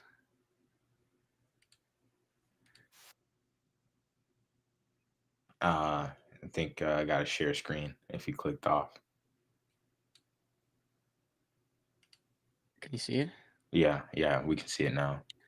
Is that the golden ticket right Okay. there? You're invited to season 2, the biggest survival game in crypto. Yes, that's the golden ticket. All right, I don't want to show my wallet though, so I'm gonna actually not, because I haven't been playing Addicted. You guys remember that? So I gotta tab off. But there it is. There it is. So I am actually excited for this. Let's see. Oh wait, am I logged in on my account or not?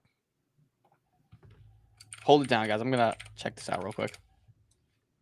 Yeah, check it out. I'm actually gonna try to see if I can claim as well while we're on stream. Yeah, I mean, might as well try to get me a golden ticket here. it's like Willy Wonka, dude. Tell me about it. Go to reply. Okay. Let me see. Looks like So do Solana we is think now's a where- good time to get your hands on some of the assets? Because Might be. they said season 1 was for distributing the currency. Season 2, now that's what's actually for, like distributing the currency was step 1. You're gonna need it for season 2. So maybe buying weed, like the in-game currency, is not a bad move here. It's pretty much at the lows. Yeah. Excuse me. Let me pull the chart up real quick. Dude, I got so many tabs open. Holy moly.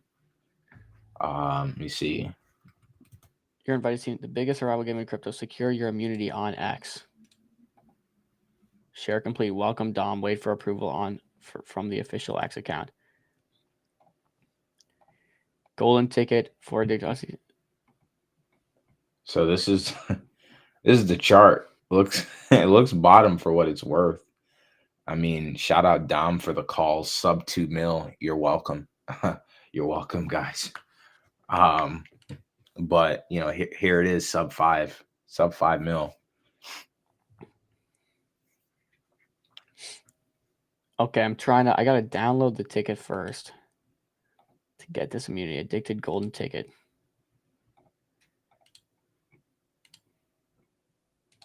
We're about to see a Dinero Dom tweet get fired out here as this goes live.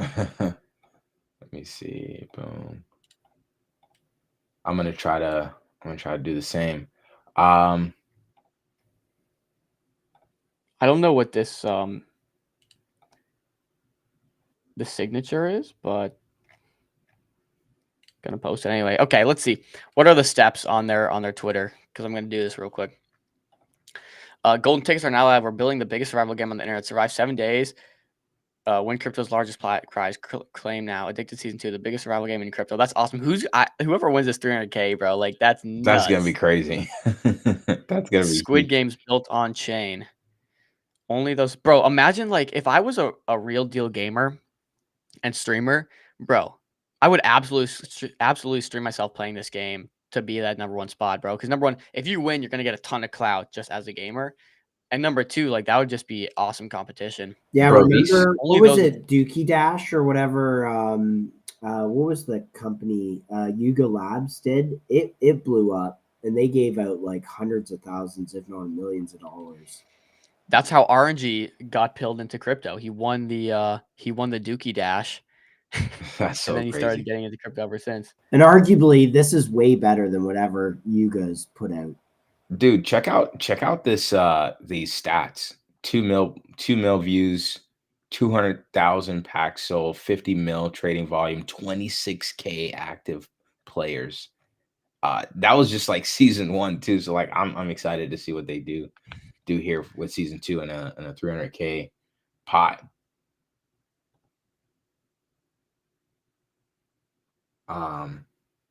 So I guess all I have to do is tweet it out and then I'm good. Here's the thing, like it takes you to an old tweet. So I don't know, like when I'll go reply. I'll just go put like a quick emoji on the reply or something.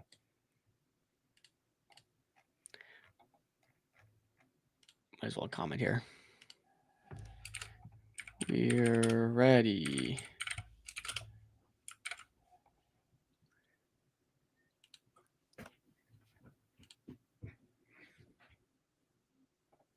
Oh, that's a sick video attached. I didn't even see that. Yeah, you can play it. Yeah.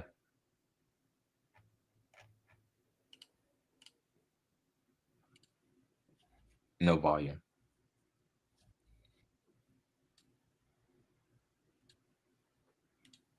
I can try to play it. Let me know if you guys hear it. Yeah, you're good. Boom,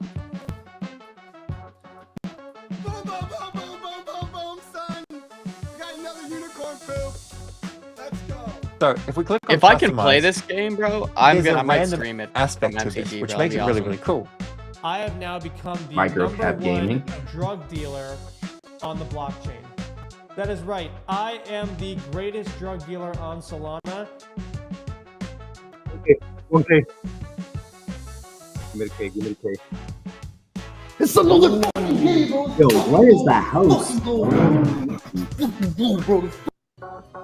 Dude, that's a sick That's sick. video. That's a sick video. Bro, who retweeted my my golden ticket? Nice. I You don't got know a why, golden but ticket? I think so. I don't know. Do I have to post it on Twitter? We'll see. Like, I don't know how it gets confirmed or whatever. Yeah, I don't know either. But nonetheless, super cool stuff. So, okay, there's so what we got ICM.run, we got addicted. Did we talk PMX yet? I don't think we talked PMX yet. No, I don't think we did. Nice area to bid last time I looked at the chart. Let me pull up PMX real quick. Yes, it is getting to a nice bid zone. Yeah, I'm trying to get like just let some PA develop a little bit because it's going a little bit under here. I'm wondering if we go. I don't think we go to 13 mil. That's I my have a- bid zone. If we get down there, I've slammed on this dip. Like I slammed during the whole tariff news. So basically like the low, just a little above where we're at now. But I think yeah, I would add more. Basically where your box is, probably slightly above. I'd start adding. Yeah. I would say let me do this as a box right now. I'll do like 17. I think 17 is a nice little zone. I mean, honestly, not even like I say we're in the red box now. Like I would say DCA 1 is here. I would say we're in DCA 1, and then if it goes lower, you like bid more. But I mean, look at Bitcoin. It's literally went to 107.6. I mean, I don't know really how much lower you get on PMX if it wasn't even able to go below 20 mil. It only wicked below 20 mil. I mean, we'll see. We'll see in the next couple of days. I'm sure markets are bound to be choppy. So maybe we see lower, but I think DCA 1 right here is not a bad buy. Anybody seeing let me You want to cover star? yeah. Oh, line, and I do line. Yeah. One of my buddies paid off of that. I was gonna do line because I got this like I think it was only at like 2 mil, 2.5 by the time I bid like back here somewhere. And I just kind of like took quick profits because I'm like it was the chart was just like up only, and I'm just like this gotta like retrace. And so it did. And I bought like down here somewhere. So I'm waiting to see this. We got this nice little breakout and retest. I'm waiting to see like if it pops above here, if it eventually pops above here. That's where I would love to see this like above 10 mil, ideally. But we'll see. But just something to keep an eye on. Again, Bitcoin just touched 107.6, and this meme coin for some reason seems to have some pretty strong hands. So we'll see. Does the line bid the dip? The lion buys dips, bro. What are we talking about? Star went down below our bid zone. Holy cow. Good old sell the news. Yeah, but I should have actually like called that out after the stream after we did that. Based on the projects that we saw that they brought on, like I was like, because essentially they came out with some news last night, and I guess this is a good time to bring this up. I can pull up the tweet that they put out, but basically like they put out a tweet saying that you'll be able to to stake stake star to get exposure to every project that they incubate. And an unlock period would be like, I think this is it right here. It's called the index. That's their staking mechanism. Basically, you stake star to get a direct allocation of startup tokens launching via the platform. Each startup will allocate 2% to the index, and you'll be able to receive exposure that way. There's a 30-day lockup. Stakers, they get distributed allocations based on the amount of star that they stake. I guess in comparison to others who stake star. And then they said that this is going live within the next 72 hours, enabling you to stake star to get direct exposure to all startups raising in the future, including the 4 that are actively fundraising now. So here's my only thing. This could be a potential bid, right? Like this chart. Let me pull that back up. GMCG Zappy GMCG. So could this be a potential bid? What is this at? $1 million market cap? I think this is one of those tokens that have like pretty limited downside, and you have like you have some upside. I would like to see better projects on the panel, but I think they have not better projects on the panel, but better projects fundraising. I think they have a stacked panel, so they have a good way of filtering out launches to get to that banger. But it's now like in episode 3, 4, 5, and so on and so forth. If they can bring on some banger projects that can actually, like, imagine if they brought on like an Umbra, like imagine if they brought on like an Avicii or something like that. That would immediately get funding, and then stakers would get 2%, and that's when the token price, I believe, would go up as people race to get exposure. So I think that's really all it is. It's just about quality right now, quality of launches. Yep, Stars Live's happy right now. I'm not sure what they're talking about, but I think they're talking with remember the guy that we said that we would remember? oh yeah, the Bang It guy. Yeah. They're live with him. I saw that they were live with him. Did they? Sorry, they funded. He got funded. I don't think he got. I don't know if he got funded. I just know that they're live with him. So I'm not sure if it's just like a conversation or something like that. Okay. Did any of the projects get funded? I don't know if we actually went to their funding page. they opened up post stream. So I'll go check their website I am now. curious. Yeah, I think the play with them is they got to go to VCs and say, hey, we want to be your launch pad for your community allocation to projects you invest in, and try and get co-invested. Yeah, I think. Yeah, that's pretty Yeah. tough. Yeah, I'm like, that's what I'm saying. Like, I don't think, based on what we saw during that episode, I don't think that they're going to raise much. Yeah. Look, this Did is you guys this is see what this Maya's doing from Street, right? Yeah.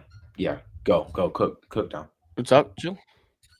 Cook. No, to touch on that point Josh made, this is what Maya from Street's doing. Like, he's up in San Francisco with Avi, talking to big VCs, talking to A16Z, talking to, some of these massive VCs, and I think they have interest. We saw Pantheon. I'm not sure if you guys saw it. Pantheon put out a tweet and basically said they were talking to VCs too. I know that Pantheon's not a launch pad, but it's interesting. Some of these ICM projects are talking to VCs. I think Street's doing a really great job with that. I think whoever can crack the code, I know Mercy from ICM.run has been in communication with some VCs. Whoever can crack the code of onboarding these VCs and having some of these VC projects launch tokens, sell equity on chain, like, we'll be able to do very successful, because that's the biggest problem. It's like funneling in high quality projects. How do you funnel in high quality projects, right? Yeah. And so the VCs have access to those in perpetuity.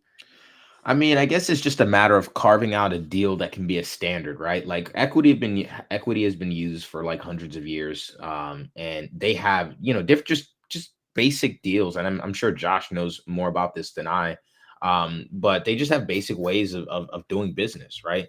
and there's no standardized way of, tokenizing equity right It's literally like, okay, so I'll give it. It's like family or friends, or you're a accredited investor, or you're part of a fund. That's like the three avenues. And if it's family and friends, you get a contract that says, okay, this is how much you're getting, how much your investment is, and then a bunch of different legalese.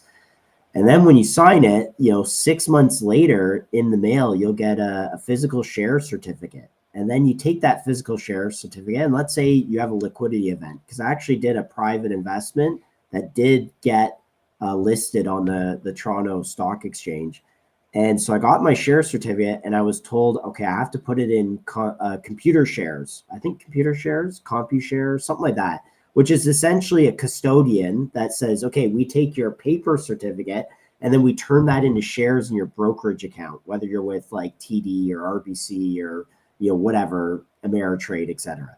And then you can trade as liquidity on the exchange. That's literally how the private equity system works. It's Talk about horrendous. friction. It's so terrible.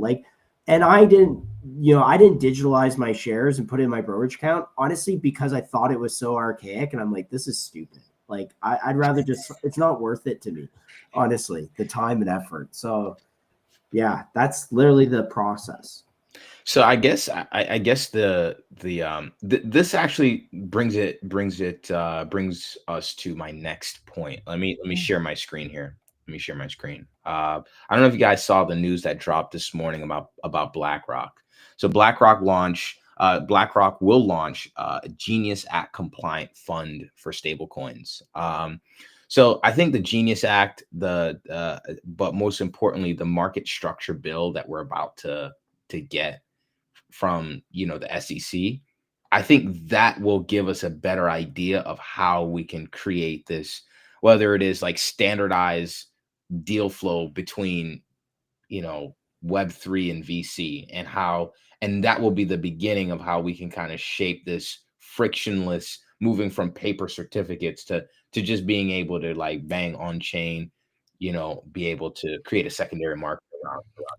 This is cool though. So it's money markets for stablecoins. Yeah, money market for stablecoins. BlackRock is set to unveil Genius Act compliant money market fund on Thursday. So the speculation is, and going back to Abe's question earlier, why are markets dumping? Or that was Cold Town. My bad. That was Cold Town. Why are markets dumping at 3 p.m. in about an hour and 20 minutes? Donald Trump will be doing some sort of announcement. Apparently, people are speculating that could this be in relation to BlackRock's money market fund? Because they're a big institutional player. There's a good stablecoin framework, a regulatory framework right now. So could this be a part of the announcement? So the reason why you're seeing the dump today is everyone is de-risking going into this announcement. The markets are mainly driven by headlines right now. So everyone is scared of a bad headline from Trump, and everyone is just de-risking. But some of the opium is, hey, maybe it's something actually bullish for crypto versus bearish, and maybe we're front running the sell, and maybe we rally into the weekend. So we'll see. We'll see how this plays. It could even be China news too. I know him and Z had a conversation, I believe. So that also could be a possibility there too for the announcement. Should we run through some of the other Metco projects real quick? That's what today's all about. Let's do it. So there was Karma, and then we can finish off with the airdrop, because I would like to cover those. I want to cover that Viva update too. That's nuts, and I think everyone's missing it. So, sorry, I'm just pulling up the list. So there's. You want to finish? You want to finish with the airdrop, or we got it up right now? You want to just? Yeah, sure. Go for it. Yeah. Yeah, I don't know, guys. Have you guys been seeing a lot of Met on your timeline recently? I'm seeing a lot of people really happy, and it's been like a pretty gracious, I would say, a pretty well received airdrop. For airdrops, you typically have like a good cohort of people that's pretty angry. They either got too little, they got, they think their participation was worth more. Like there's a whole different bunch of reasons why people get angry. But I don't know if I'm just in a bubble, but Met, the outpouring of love for Met airdrop has been pretty impressive. Am I in a bubble, or are you guys seeing that too? No, I'm seeing that too. I mean, honestly, like there's a lot of love out there for Meteora and Meteorite Collective. So honestly, I haven't really seen much of the FUD on my timeline. I've seen more love myself. Abe, you should stay on and see how markets react during the Trump announcement. I mean, if the boys want to dip, I don't mind keeping it live up so we can keep this thing When rolling. is Trump announcement? Hour and 20 minutes, 3 p.m. Eastern time. Oh from what yeah, I you understand. could probably. I mean, we have Stig from Believe coming on at 4, Yeah. which will be an interesting conversation. We'll cover the whole Believe situation, so we can do whatever. We'll be back live if not. Yeah, yeah. So I'm Yeah, but down. let's talk about this because I saw someone say the price for Met was like something like $1. $1.50. $1? A buck $1.50? 50? Yeah. Dude, this aloe right here is crazy. Bro, this guy cooked. Well, this is Cooker. I mean, you guys know how much Cooker makes, bro. He's loaded. So, but yeah, he cooked. He cooked. This is the biggest allocation I've seen so far, I believe. Cooker cooked. Yeah. That's huge airdrop. I got a nice article on karma. I don't know whenever you guys want to jump to the next thing, if you guys have anything else on the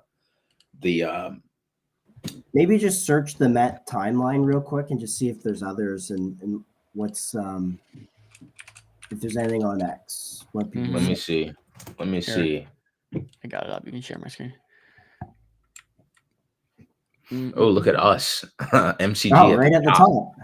Like on that, but let's Dude, go. I see another aloe for 1.9 mil. You guys see that? What?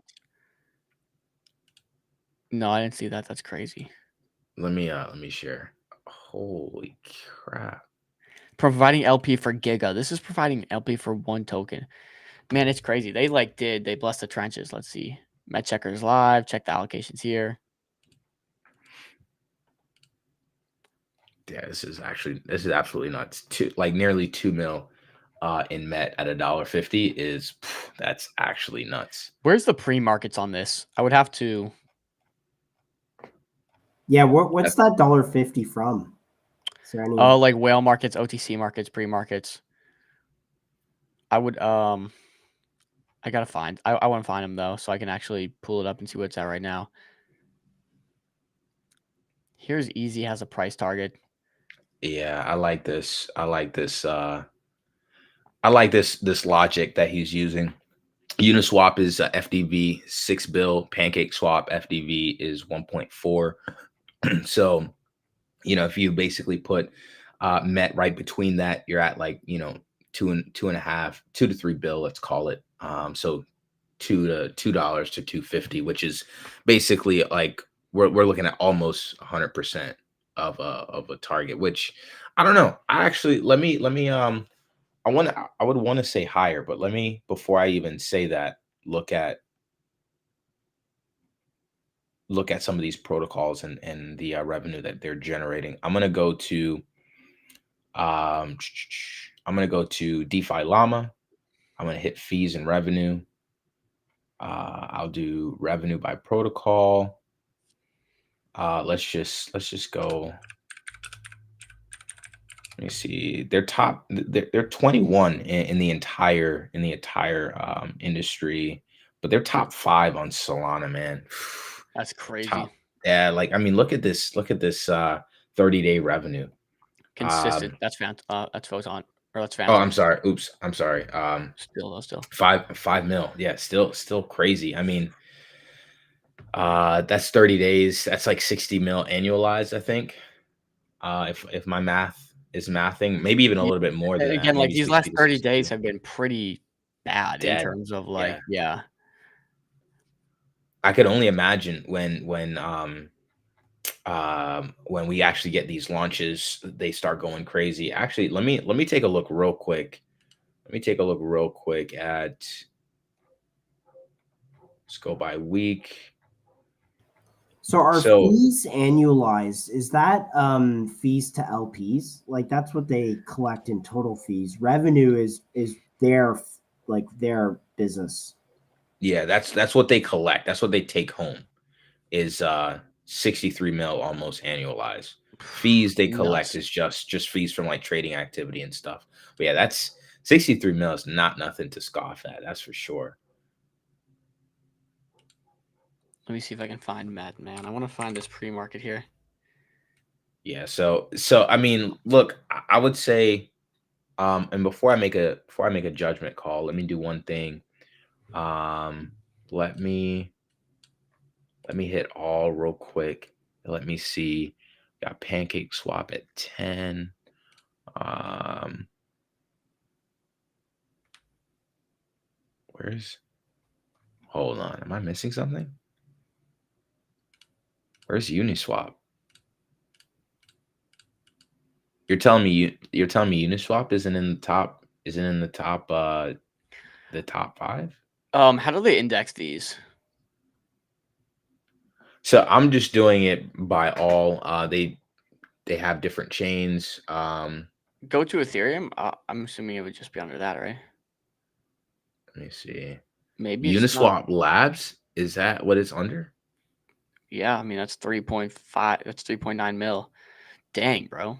Wait a second, guys. Let's put this all together. So let's go to Axiom's at 28. so Meteor is 21, Uniswap Labs is at 28, and we're still ahead of a lot of others as well. We're ahead of Sushi Swap. Look at Radium. So Radium's the closest, competition for yeah. Solana LPs. So okay, so let's put this all together. Let me put this all together. Let me try to find the Radium market cap real quick. Radium market cap is I think we're looking at $500 million. Okay. Now let me find Uniswap market cap, I believe was 6 bill FDV, if I'm not mistaken. Yeah, 6.5. All right. So if we're doing more in terms of revenue than someone like a Uniswap, then I think our fair value will probably be more than just the $2.50. I mean, we're probably looking at, like, just on a conservative basis, maybe like 3-4 bill. Axiom airdrop would be nice. It definitely would. It definitely would. Dude, that's insane. Axiom But airdrop's never coming, dude. doubt it. Yeah, doubt it. Doubt it. Doubt it. Yeah, that's pretty huge. That's pretty huge. So Met is actually looking kind of decent. Looking kind of decent. Yeah, this is the pre-market. I mean, all things considered, bro, market's getting shit on. So this is $1.18 a share right now. Again, the pre-markets are a little hard to determine, how accurate they are, but that's what we got. So link to pre-market. Got you. This is Ranger Finance. Not sure how. Like I haven't used them before, so just for what it's worth. Yeah. You guys want to talk through Viva? Yeah, let's hit it. So Viva just dropped a pretty big bombshell here. They didn't tell us exactly what it is, but they're hinting at some crazy partnership. I'll read this to you. Viva just signed a final contract with a global AI powerhouse backed by giants across media, tech, and telecom. Okay, so they signed a final contract. This is not an LOI. This is not an intent to give them money. This is signed, sealed, delivered, baby. So Viva just signed a final contract with a global AI powerhouse backed by giants across media, tech, and telecom. 30 plus countries, 75 million devices, and agents that can function like your personal assistant. Picture this: AI that doesn't just talk, it acts; telecom that doesn't just connect, it learns; ads that don't interrupt, they understand. Vivo will become the AI telco of the future. Stay tuned. Again, like it's hard to pinpoint exactly what they're talking about here, but these numbers are like ridiculous. 75 million devices that Viva is going to be integrated into, 30 plus countries. I mean, they've been hinting at global expansion, like expanding outside of just Bolivia. They've been hinting at that for a while. But I think this is the first time we've seen Viva get involved on the AI side of things. Let me see something real quick. What was the end part of that tweet? Let's see. AI that doesn't just talk, it acts. Telecom that doesn't just connect, it learns. Ads that don't interrupt, they understand. Vivo will become the AI telco of the future. So this is related to ads. This is related to from what I'm getting from this tweet. Okay. Either way, like an AI with a global AI powerhouse with this kind of reach, it's like, dude, imagine if Avi Patel signed this deal, or imagine if Orgo had this deal. Like, people, again, like, this is a billion-dollar company partnering with a AI global powerhouse. To get these kind of deals, you have to be moving at like such an insane level. It's almost uncomprehensible.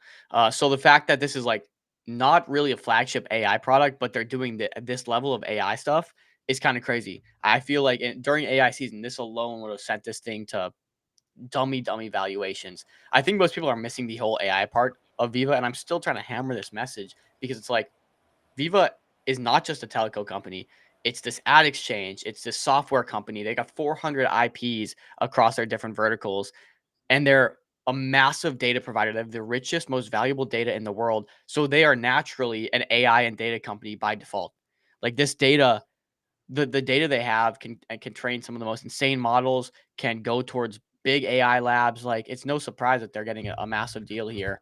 And again, details are non-specific, but something to watch. Global Yeah, AI powerhouse. at the end of the day, this feeds the ecosystem that they're trying to create, and they've talked about flywheels before and doing buybacks with ad revenues and whatnot. Still yet to be seen firm details on what that looks like, but it feels like this is another kind of, these are kind of like building block pieces that make that system pretty significant. And I guess that's the point that drives this all home. This is all feeding growth of what they're already building.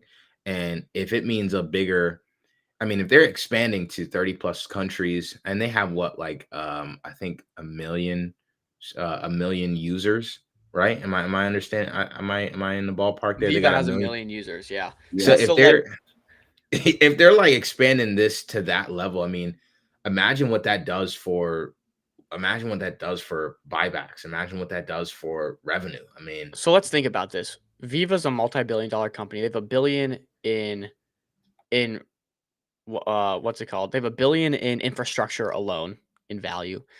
They make hundreds of millions a year off of their ad exchange. They make hundreds of million a year off their telco. They have invaluable data, which you could probably also chalk up to hundreds of millions of dollars a year, and they have a million users. This partnership is going to give them access to 75 million devices. So that's another 75 million users at least in 30 across 30 different countries. Are we gauging the scale of size here? yeah, I don't think anyone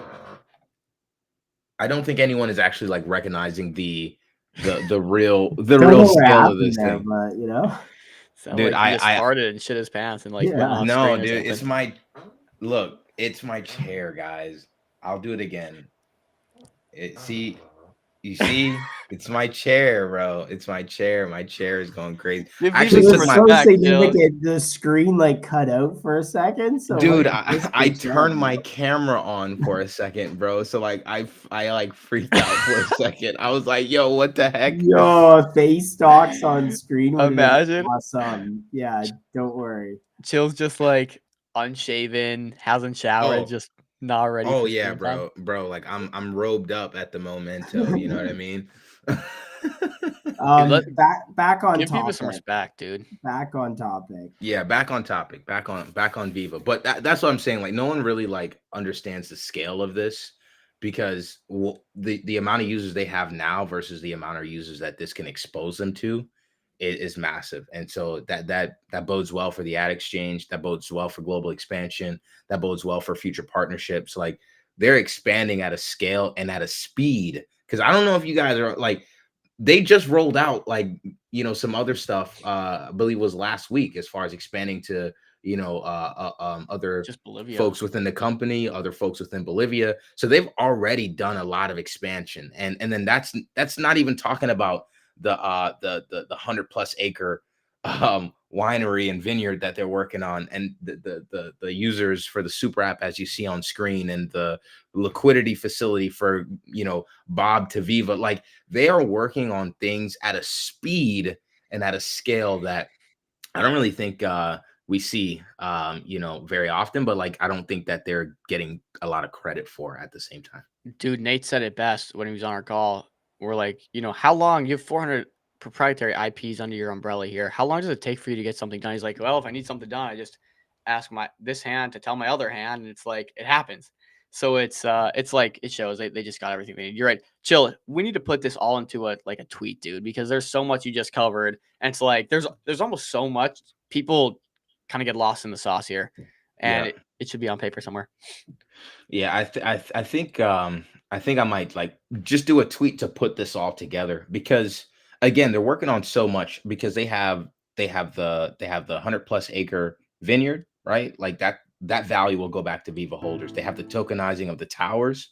That value will go back to Viva holders. They have the expansion with this AI global powerhouse that inevitably will probably go back to Viva holders, that value. And then they have the user growth within Bolivia, and that with converting Bob to Viva, as you see on screen, and that value will go to Viva holders, because that's literally direct buy pressure from a real currency to a token. And So the volume that drove Viva from like 4 million to 10 million was like what, like a few hundred Nothing. grand? Like, yeah, nothing. and the credit for that liquidity facility, to be very clear with that liquidity facility, that is buy side demand liquidity facility.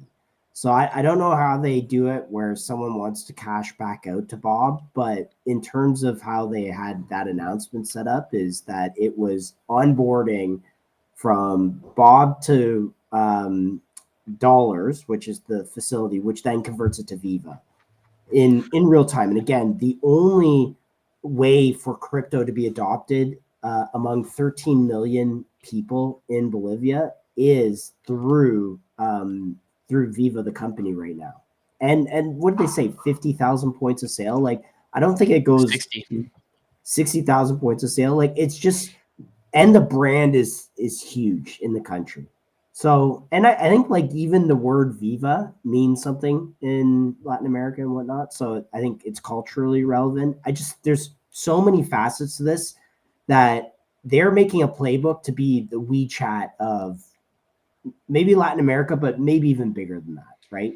And if they can use the token as a growth engine for this, I think this is even bigger than just Bolivia. It could be a global thing. Yeah. Yep. Couldn't agree more, brother. Yeah, there's just so much to dig into here. I'm actually trying to see like the volatility of Bob versus like the purchasing power. I think Because there's a black market for it. I don't even think you can. I think it's just like there's no way to really even know. yeah. And that's the other thing. Like, they're the only Bob to SPL, right? Like, they're the only ones like onboarding from local currency to cryptocurrency. In this case, Viva specifically, but they're the only one doing this in the country. So yeah, I mean, they're just working on a lot, man. And over these last couple of weeks, they've just been hammering out these announcements. It's been like pretty crazy too. I want to get your take on something here. Like, with all this that we know about Viva, like, to me, Viva feels like a currency experiment. Like, with Viva, I don't think like, oh, what's the tokenized equity play, right? Where I do that with other projects, but with Viva, it's really clear that this is more of like a currency play, and you're basically buying the economic activity of potentially an entire country or a portion of it. Like, I don't know how you guys see that, but I never think, when I think of Viva, I never think like, oh, are they tokenizing the equity of their companies? No, it's more about like, are people going to hold this and use it to spend in their daily lives? Yeah, I mean, that's what that's how I've always thought about Viva. I mean, when you're replacing a sort of failing currency with something that gives people the ability to do something as basic as like pay their utility bills, right? Pay their cell phone bill. Like you give them an in-app utility to help them to do just everyday stuff. Then you create points of sales across the country where they can actually spend their Viva, and that's the value unlock. Because the average person doesn't really think about investing as far as like purchasing power and stuff like that. They think, can I spend this somewhere? And that's even the case with Bitcoin. Like they've said that about Bitcoin for years. Like, oh well, I can't use it anywhere. But with Viva, they're creating points of sales, hundreds of them, where you can actually not only buy Viva in the app, but you can spend it to basically fund your life and fund your everyday activities. And so when I think about it capturing economic activity and economic value, that's how I'm thinking about it. People are running from a failing currency to something else that appreciates in value versus the Bob, and then also gives them the ability to still function in real life. Clip it, chat. Clip Yeah, it. clip that. Yeah, If they're so maximally successful, like I could see this being in the billions, and that's just a speculation Josh thing, so don't take that as an inducement to make a specific investment decision. But like I just think we've seen countries adopt Bitcoin, but we've not seen countries kind of bootstrap like their own net, like these other little currency experiments. I mean the way. And I'll say one more thing real quick is Mhm. there was some experiments here in Canada with some of our large telco carriers where they were essentially becoming banks. And it was like, with banks, like how often do you guys switch your bank, right? Like you're more often going to switch your telco, right? You might switch different telcos based on what plan they give you, but you don't go in and be like, oh, I'm going to switch my bank today. No one says that. And so what I think the play here is if they are successful doing this, they might create stickiness in customer acquisition with the Viva token. Other telcos might see that and be like, man, that's a huge strategic advantage. We're going to do the same thing. Well, I think if you guys listen to a certain Von Doom Spaces with Nate, you will quickly have picked up on that idea Josh just touched on. So maybe we won't say too much on that since not a lot I think has been announced or talked about. But yeah, I could see Viva working more so as a launch pad at some point in the future. But again, only time will tell, I guess. But yeah, they have made a very compelling example here. I would just say this one last thing. When you think about Viva, you're thinking about a token that has multiple streams of value generation, right? Like, again, just the 100 plus acre vineyard, the the tokenized towers, what Dom just mentioned, I won't repeat. Um, you have the Viva token powering the super app, empowering people's everyday activity. Like it's just a lot of value generation that comes through buy pressure. We already have 50% of the token locked. So this is really at what 5 or 3 mil, 4 mil, depending on what the price is today. I haven't checked recently. Two and a half, Um, three. 2.5 mil. So like it's like guys, like this is a play that at the very least, even if just this stuff, like who's tokenizing a tower? Who's using like who's making 9 figures in revenue from an ad exchange and is going to commit some of that to buy pressure? Who's expanding potentially? I mean, they talked about ads in that tweet, so I'm assuming like whatever they're working on like has something to do with ads and generating revenue there. So like they're looking at expanding globally. That means expanding the revenue. I mean, there's just so many areas of value generation. I think it'll be more obvious when the token starts pumping. But this is literally the place to this is a really good play here. Really, Yeah, really, really good that's play. that's a nutty announcement, nonetheless. The one we just covered. Yeah, But let's talk crazy. Santa. Let's talk neobank. Santa, Karma.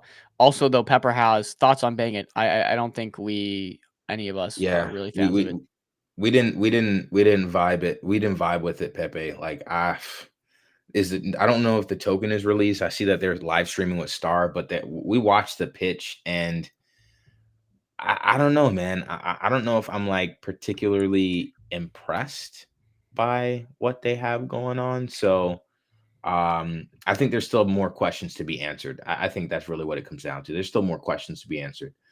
So yeah, yeah. We're not But very yeah, mature.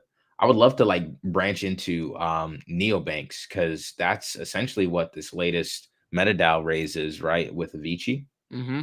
Which I Um, guess we should probably pull up too, because that's, I think, over 3 mil last I checked. yeah, I think wasn't there didn't their fundraise like didn't they get all the funds like within like the first couple of hours? Yeah, Yeah, here it they is. did. 4.5 mil committed. Looks like they're fully committed with all the raise. But they're still accepting. You can still connect wallet and commit if you'd like. I'm not sure how the distribution is going to work though. Yeah, I think the distribution is gonna, and that's really like why I didn't like get involved in the raise is because um I know like it's gonna get oversubscribed and you might get like a smaller allocation because of all of that. And so here's how that works too. Not only a smaller allocation, but depending on how much they accept, the market cap also changes based on that, right? So if they accept 3 million, the market cap's gonna be significantly higher than if they accept 1.5 million, right? So that's the risk you run. There's 4 million committed. If it gets up to 100 mil, like Avicii did, they could accept the whole 100 mil, and then you're left with pretty high market cap token that you got a flat price in. So keep that in Yeah, mind. true, true. Um, let's so that's Avicii, neobank protocol. Let me move to Karma. Like I really like this article that they put together, because it actually talked a little bit about their total addressable market, which I feel like is also kind of sets the stage for why this whole neobanking protocol is a pretty big deal. Um, so they basically talked about the karma flywheel where service fees will go to the Swiss association treasury, which auto swaps via Jupiter into buybacks for karma, and this would then funnel into ecosystem incentives, which would then translate to attracting more users and getting products and projects on board. And then this adoption will drive more usage, which means more fees, and the whole, it just kind of, the loop goes round and round. So um they revealed their flywheel. It looks like they also have a Visa card that will be attached as well. This is the part I believe where um they actually talked a little bit about the total addressable market. So they said, to put things in perspective, consider Revolut. In 2023, they processed over 250 billion euros, I think that is, in transactions. And by 2025, that number is projected to exceed 300 billion globally. If Karma were to capture even 1% of that volume, that would represent 3 billion in transaction flow. So it just kind of puts it in perspective, what kind of market that they operate in. And if you don't know what Revolut is a British financial company that provides mobile app-based banking services. So this just kind of shows the demand that something like a neo banking protocol has. If they're generating billions in transactions, and they're exceeded to continue going higher. Um, if a protocol like this could even capture just 1%, at a 0.1% protocol fee, that equates to 3 million in annual fees. So if 50% of these fees are used for buybacks, that means millions are going into buying back and burning karma. So I think that just, again, just sets the stage for why like neobanking is such a is such a big opportunity. They said the global neobanking market is projected to grow from 200 billion to 3.4 trillion by 2032. That's just 7 years from now. Revolut, we just talked about them a moment ago. They have 52 million users, 3 billion in annual revenue. So again, it just highlights this isn't just, I mean, this, we're talking about karma here, but this isn't karma specific, this information that we're covering. This is a market that is potentially $1 trillion market here very soon. If anyone could succeed in this part of the market, then they could actually unlock a ton of liquidity, because this is a natural service that many people actually want to use. So that's kind of like Karma Protocol. What I like about them as well is they're going to integrate with the broader ICM ecosystem and partner with projects that can plug in and offer things like on and off ramps, virtual accounts, cards. And as you can see, they've already kind of they got Dupe there, they got PMX, PMP, they have Viva there. I think Viva is like a natural fit for something like this.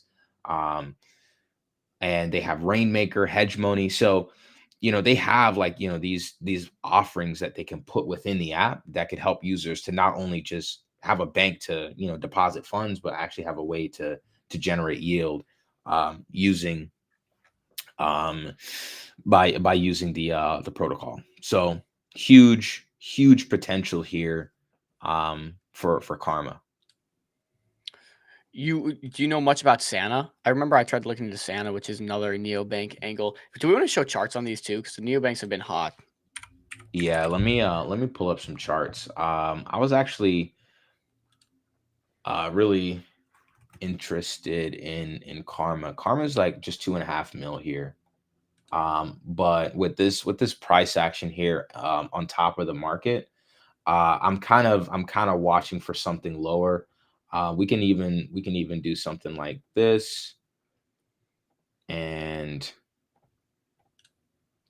kind of look for this like a bounce in this area. I mean, look, the market isn't the best at the moment, so I'll draw a red box here. One thing just to kind of underpin why I'm doing this, there's a tweet from Game that really puts it in perspective as far as just putting our trader's hat on and thinking about how we're positioning, whether it is in neobanking or in any of the projects that we're talking about. In these conditions, asset selection matters most. Pick your spots, know your edge. Less is more. Concentrate, don't diversify. Entry is everything. Favor new versus old. Look for what's unique and interesting. Back strong teams and devs. Stay liquid and flexible. Not here to marry our bags right now. Rotate fast when momentum shifts. Avoid narratives that have already matured. Respect liquidity. Illiquid winners can turn to traps fast. Don't fight the flow. Ride it, front run it, exit before it dries. And this one is really important. Let the market show you what it wants. Don't force trades right now.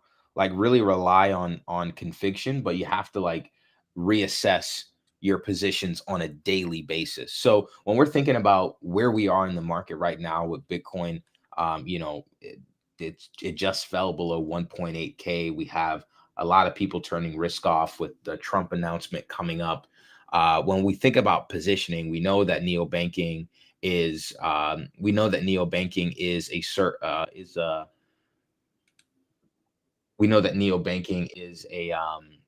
really, sorry, I got a call, is a really good narrative. It's a really hot narrative with Avicii launching with Karma, the flywheel, and we'll talk about Santa here in a minute.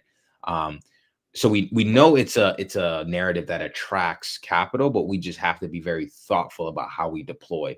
So with all of that in mind, that's why I'm looking for lower on this Karma chart, just with context, with everything that we're seeing in the market, unless something changes. If Trump comes out, he says, "Hey, look, everything's been solved with China, back to normal." Okay, this is probably a good area to buy. But we can even look at it. I wonder how this works. Even look at it like that, like just kind of buying on a trend. But yeah, like again, I think I'm still favoring this. I'm not sure if markets are going to go into a full blown recovery going into the weekend. I'm not convinced of that at this point, unless something like fundamentally changes. So I got something pretty interesting. It kind of goes back into what we were talking about earlier. Look at this, guys.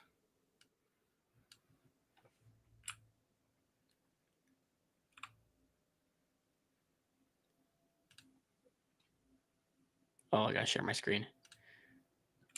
Oops, I gotta share my screen. One sec. And actually, I got I'm gonna you. do it through this. Right. Screen shared. Perfect. We were just talking about Uniswap. What the and heck? how Solana was eating the Ethereum lunch. Uniswap clearly knew that too. Look at that. Solana is now live on the Uniswap web app. Yes, reading that right. Whoa. You want to get to the most ironic part though? It's not even Uniswap technology powering it. It's powered by Jupiter. Look at these. Ethereum and Solana are the two largest, but they develop separately. To get started, visit swaps are powered by Jupiter Exchange, making over 1 million Solana tokens available directly on the Uniswap web app. It's Jupiter on Uniswap. I don't know how Jupiter got this deal. They're the winners here. They just got access to a bunch of Ethereum users, and Uniswap's not even getting. I guess obviously Uniswap will probably get like a percentage of the fees that are routed through there, but like it's not even Uniswap tech. It's Jupiter tech, just built in a Uniswap app. Man, Yo, that if that's not saying anything, look, I if know, you have right? the largest, if you have the largest DEX on your blockchain, expanding elsewhere, even to the point of, I mean, will we say Jupiter is kind of a competitor to Jupiter is Uniswap? the competitor to Like, Uniswap on the other chain. like that's the thing for me. Like, I'm like, if you're leaving a blockchain and even willing to partner with a competitor to leave, that says something about Ethereum. Because look, guys, I know we're on Solana, and maybe we live in our own little echo chamber with, because we're always talking about ICM and Solana utility, but there are projects, there are builders, there are traders that literally live and breathe Ethereum. Um there are people that have been like going crazy still on Ethereum, because they're like, no, like, liquidity is going to flow back and et cetera, et cetera. But I don't see it, man. I don't see it. And according to this Sol ETH chart here, we just broke out of a multi-month downtrend on the Sol ETH a minute ago. And after a pullback on this chart, I think we're ready for another leg. And a lot of people still aren't seeing the trade. They still aren't seeing the fact that, look, Ethereum is just, mainnet is just not it right now. Uniswap recognizes that. That's why they bridged away. And Yo, I I think feel like they low traders bridge key, away. They just recognize it expanded. too. That's wild. this is wild because philosophically, so think about Uniswap. They did their own uni chain. If that was going super well, right, would they be doing something like this? Maybe not. Nope. And then if you see a leg, so let's say the Sol ETH ratio, Sol goes back up to the highs there, like that starts the flippening narrative happening, right? And I don't know, that's a huge trade. That would take Solana well past probably $1,000, I would say, close to 1,000. Yeah, I'm just like, I see this. I'm surprised Uniswap could have easily said, hey, we're a big name. We have the backing of the technology. We're the biggest DEX on Ethereum. We're going to go and create our own exchange, our own pool on Solana. And we're going to try to battle against Jupiter to take that mind share and market share. Instead, they said, we have no chance on Solana. Jupiter at this point is so established, no one's coming and beating them as a decentralized exchange. And even so much to the point, Uniswap comes to Solana and says, we're just going to use Jupiter's technology, and you guys can swap through us, but using Jupiter's technology is crazy to me. It's crazy. Like, they're not even putting up a fight. They're just like, nope, Jupe's got it. No one's They're literally touching Jupe. rolling over. Yeah, but they have to get exposure to insane. Solana. And I think this is a point that I wanna pin on this, because I still see people debating this. Return to tradition, guys. Solana is the place to trade. Look, I get it. BNB will have its wave. We see Aries on Tron is doing really well. We see maybe some stuff happening on base. I think the Zora ecosystem. And that's something else I want to cover as well. Before, maybe we can do it even before the beliefs segment of the stream. But either way, like, Solana has been and continues to be the place with the most opportunity for traders. Period. And a lot of people have tried to fight it. They've gone to other places, Plasma, BNB, and whatnot, and some have made money. If you're early to the rotation, you're willing to take the risk. A lot of people have made a lot of money. But if a lot of times, by the time people actually decide on, all right, well, I guess I'll check it out. By the time they actually rotate, most people have gotten rinsed on BNB because of the late rotation, right?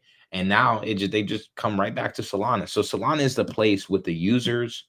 We have the attention, and you know, it's just a place to be. I don't know how else you guys want me to put that. Now that Uniswap is easy to bridge my Ethereum to Solana, I'd imagine that's something they've enabled. I can buy Solana tokens with Ethereum. I hope so, at least. Now that they made that so easy, I think I've been so lazy, I might as well take the USDC I have on ETH and just bridge it over to Solana via Uniswap, or yeah, via Uniswap now.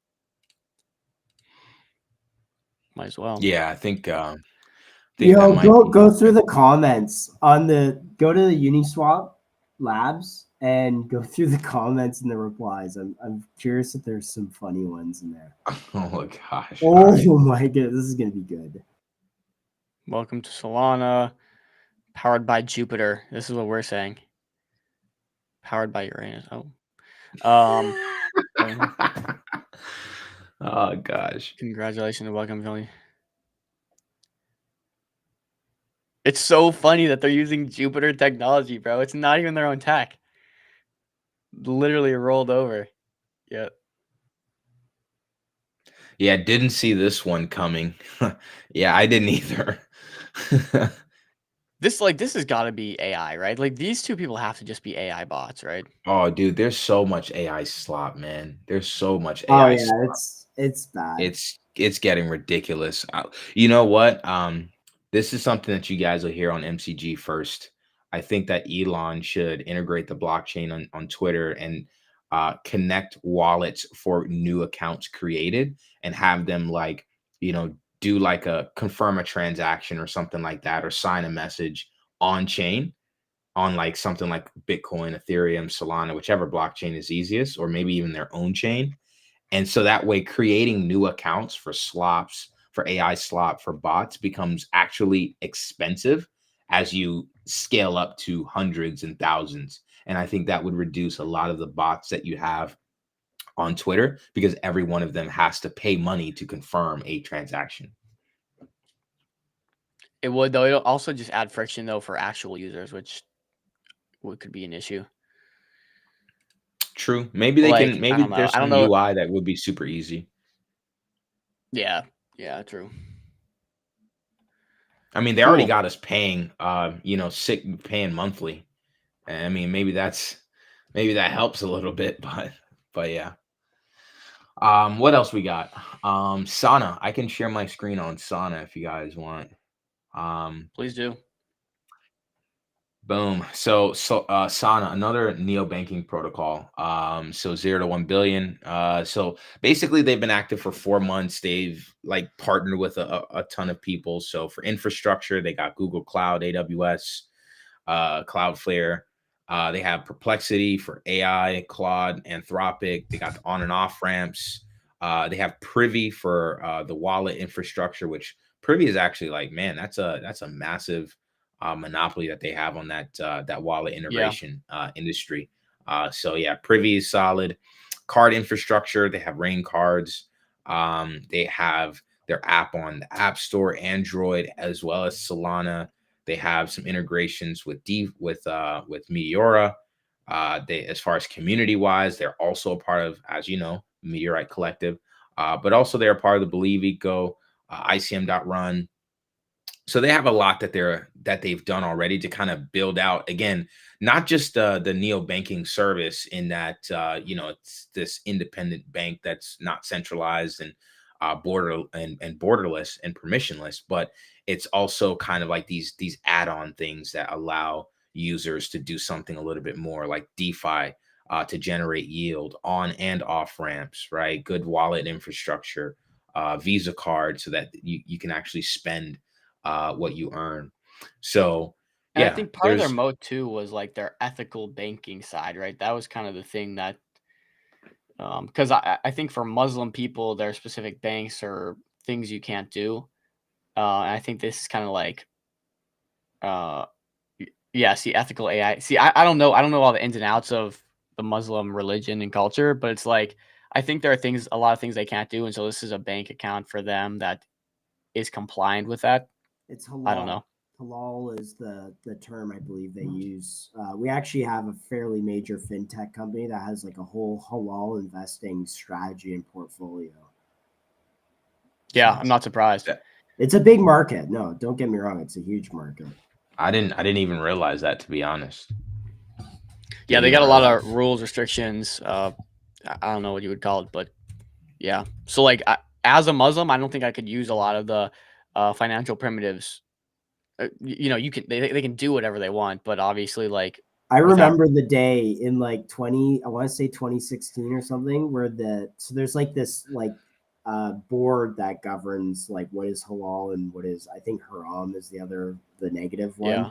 But they said Bitcoin was halal, and I was like, yo, that is, and again, it just opens the floodgates for that type of that group of people who look at this kind of stuff. This is their belief system, so they care about it. Do you think they would think weed is haram?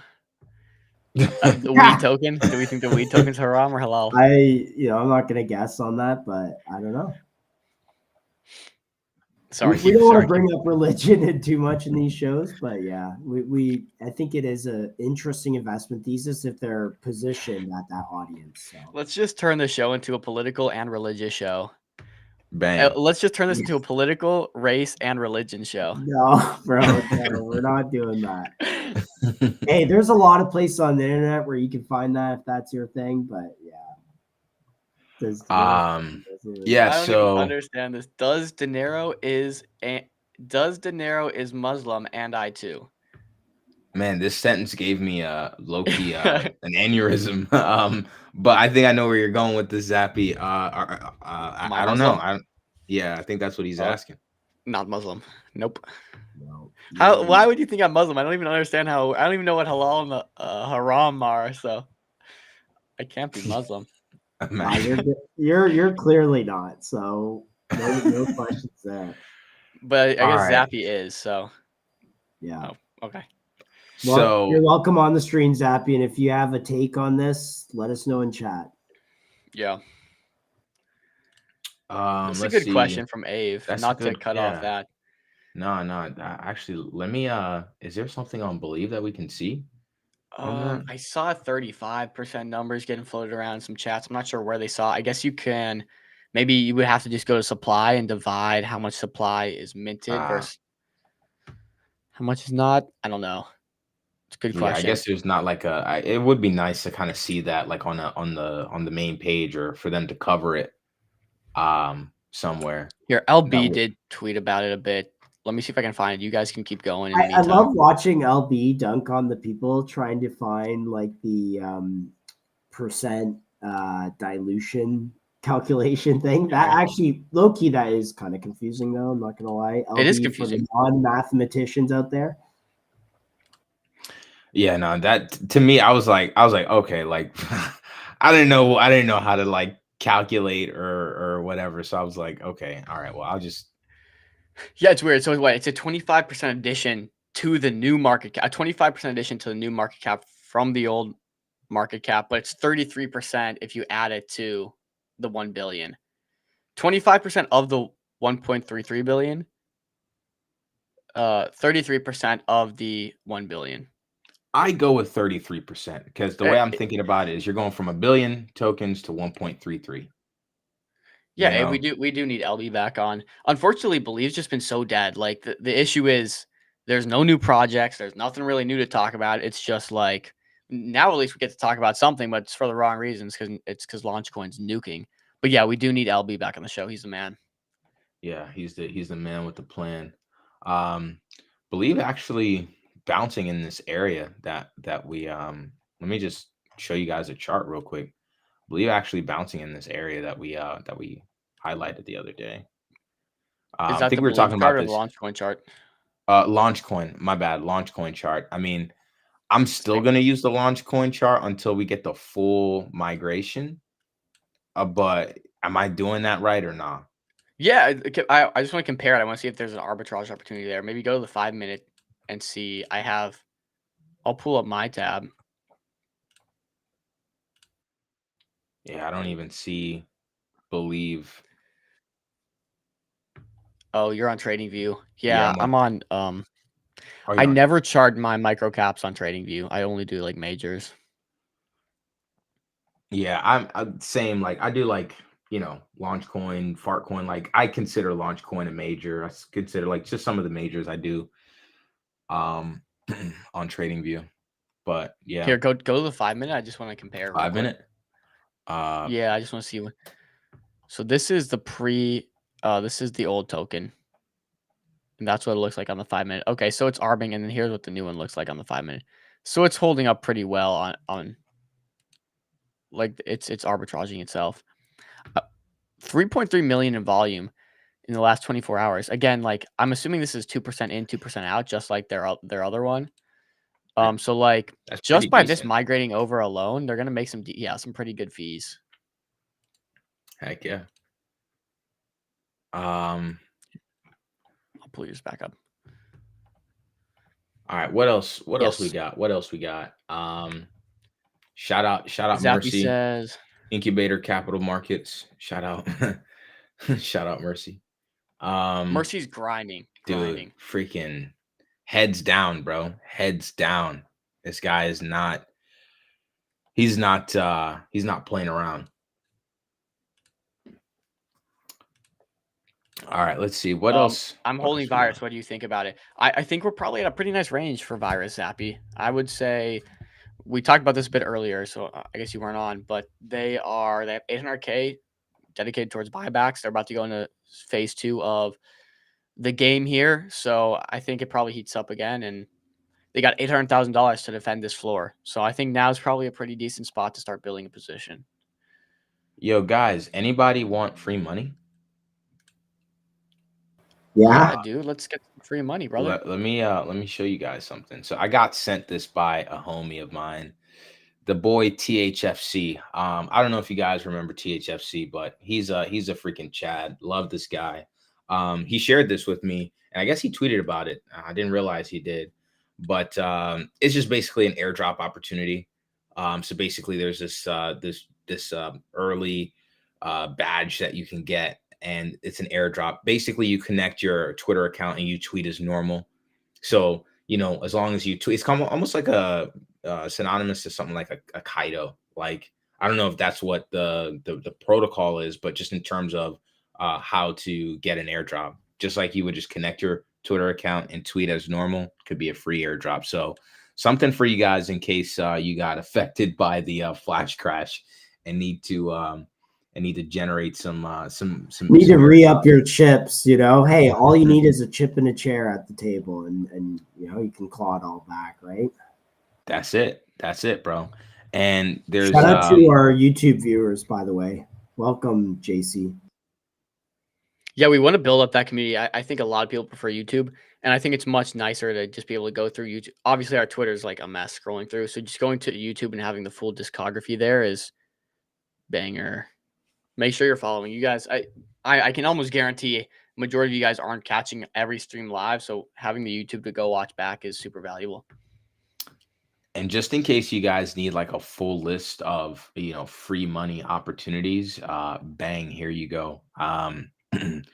Let's see. Look at all these airdrop opportunities. Just gonna keep scrolling. Just gonna keep. How do we feel about Polymarket, guys? Polymarket did hint at that token. They might be doing an airdrop there. Jeez. Yeah, it's a lot of airdrops. Yeah, I mean, honestly bullish, bro. Like there's like people are asking like, where's capital going to come from? I'm like, dude, there's like stimmies all over the place. And even Trump talked about stimmies to retail. Right. So I don't know if you guys saw that. Did you guys see that? Yeah, I did. Yeah, it's a real announcement. Based on the he said potentially from the tariffs. Search stimulus checks. Yeah. And I think we might have shared this chart one time on the show, but I just in case we didn't, look at this chart, gold and Bitcoin, right? Gold versus Bitcoin is actually Dude, gold, man, gold. I actually have a lot. I bought a lot of silver back in like 2020 during COVID. I thought silver was the play over gold, so I didn't buy gold. I just bought a ton of silver, like physical silver. And that's been cooking recently too. But gold was just like the missed opportunity. I was like, well, silver is more practical. Silver is used in your iPhone. Silver is used in everything. Like it's actually practical, whereas gold's not so practical. It's just kind of like you know, a rare commodity. And I kind of played that wrong for sure. do you guys know why gold is ripping? Safe haven, Central banks buying it. uncertainty. I think the Chinese have bought a ton of it. So they're saying there's this narrative that's like forming, and that is actually it. Like central banks are buying and stuff, but it's because the world is speculating that the US is going to, kind of use crypto to use crypto and stablecoin rails National debt. to reset their national debt and basically leave the Mhm. world behind, holding the bag. So to hedge themselves, every central bank, every government has been like buying up gold massively. And as you know, the US has been pushing stablecoin, regulatory framework and just like going heavy on stable coins, but that's because stable coins is the flywheel. I mean, if you really want to if you really want to frame it that way, the first part of the flywheel is national debt. This stable anyone that wants to be a stable coin issuer has to buy US debt, aka US treasuries, and then back their stable coin with those US treasuries, and that creates a buyer for US treasuries because no one wants to buy US debt. And so there's all this, like, imagine like a token that has no buyers, and the chart is just going to go down only, right? So to build demand and stimulate demand for that for their debt, they're using, stable coin issuers. And basically now the debt will, as stable coins go global, all of the baggage that comes with the US dollar, like inflation, like devaluation, all of that will now be spread across the entire world versus just America. So that's why everyone's buying gold. And soon this will be Bitcoin. Hopefully, because I'm just sitting Hopefully. here coping, watching everything else run, and my Bitcoin just get Schmacked. booty. Yeah. What else? What else we got, guys? We went through Santa. We went through, a lot of some others. Anything else we're watching right now? Let me look at multi charts. We talked about Lion. Let me see. We talked about Lion. I'm watching URA, but I don't know if it's worth talking about just yet. Let's see. All of the ETH bags are nuking / underperforming.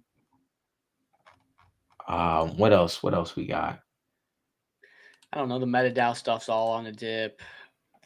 Just everything's just on a dip. I just feel like I come on here at some point and sound like a broken record because it's like buy the same stuff every day, buy the same stuff. Yeah. It's on a dip.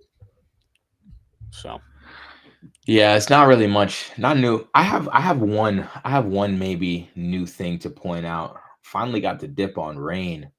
I have maybe one new thing to point out. To prediction markets play that actually has been pretty strong, but it hasn't touched my zone yet. I'll share my screen, and maybe this will be the last thing that we share before we wrap the show. But it's till 4:00, believe, by the way, guys. Yeah, we'll wrap the show for now, and then we'll be back at 4 p.m. So you want to follow the MCG account to stay up to date. We'll probably tweet out before the show, and you'll be notified when we go live. So definitely want to keep an eye out on that. But what I wanted to share here was PPW. I don't know if you guys see my screen. Oh, the pizza swap thing. Yeah. So Pentagon Pizza Watch. basically there was during like the Cold War, like I think Russians basically they saw a link between between pizza deliveries to the Pentagon and like global like crises. And so, that's where the name, that's the lore behind the name. And they call the operation like Pizza Index or something like that. So so basically, like, dude, their site on this actually looks insane. But they're building like a full set of signals based on like alternative data. And this will kind of help to enhance how people view prediction markets. So that's kind of the crux of it. But dude, like, check this out. They said Polyglobe is here. We're changing how poly market traders browse, explore geopolitics markets on a global map, see narratives by region, from elections to conflicts to macro. The story is spatial. How it works: our AI engine geotags markets by inferring relevant entities and coordinates and clusters them in one place. And dude, look at this. Look at this map here, bro. What the heck? Yeah, dude, like, wait till you guys actually see their site. I'm going to show you their website. Their website actually looks like cracked. Whoever built that is a goat. But you're seeing like a little bit of the website right now with like how they're basically like geotagging events around the world. This is really But smart This looks because a lot of these prediction markets are regionally relevant. yep. And this looks like it would overload your computer. I'm surprised you're not lagging. yo, for Lag real. it Yeah, off right with now. your tabs open, how are you doing this?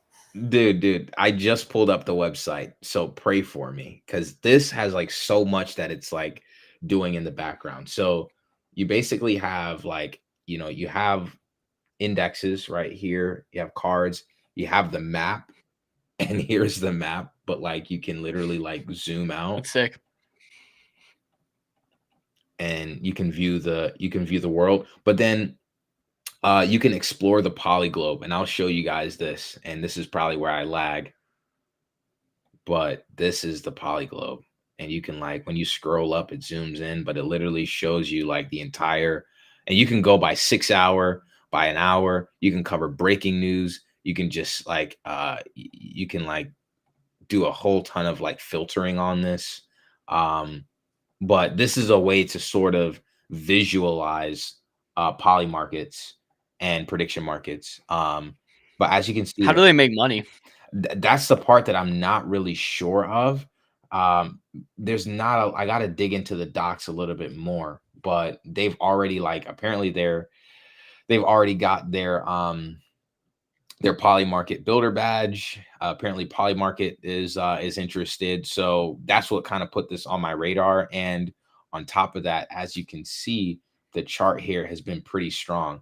I drew a red box to as a bid zone, but it's literally just been breaking out. And again, like, look at the reaction on the 10th, and it revisited that low, but it hasn't That's 1.6 million market cap.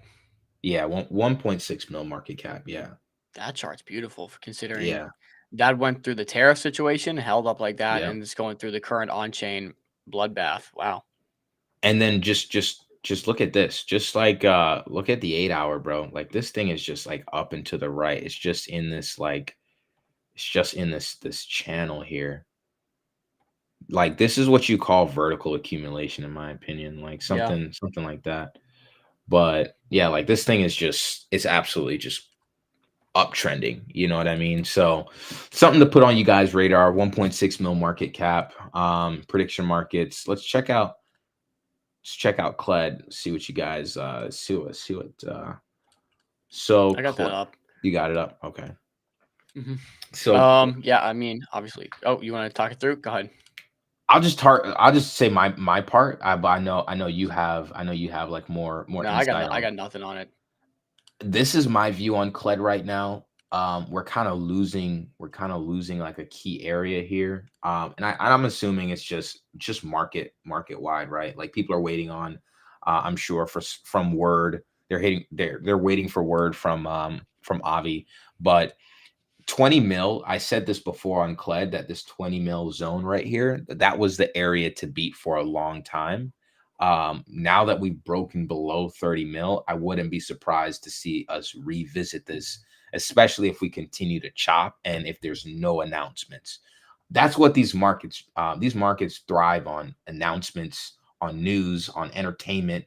They thrive on dopamine. And so if there's nothing, if there's no news, like, kind of sellers just, lose, they get lost in the chop, you know what I mean? Especially with the current market environment. So, I'd even draw, I'd even draw a red box down here.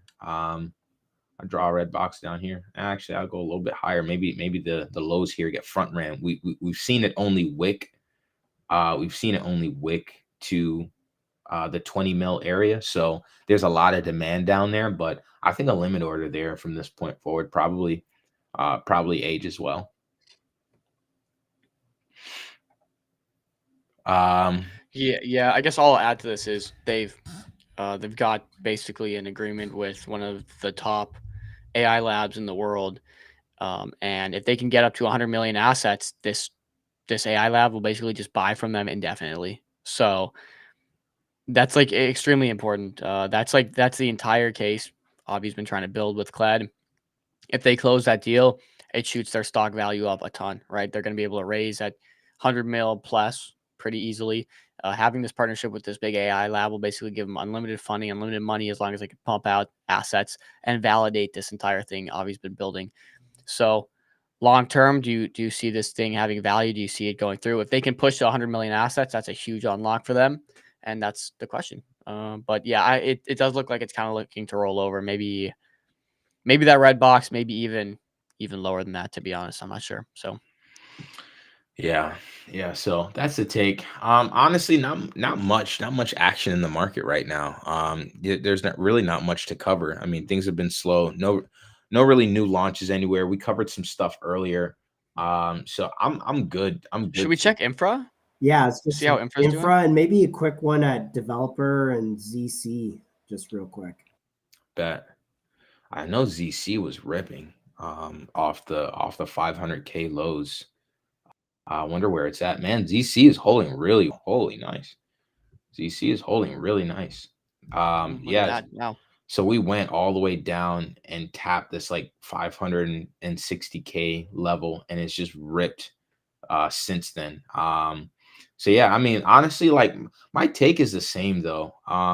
This has ran, call it 5x, 6x almost, to kind of like for me, profit takers are fully out at like a 50%, not fully out, but profit takers are apparent when things like are falling like 50% or more, right?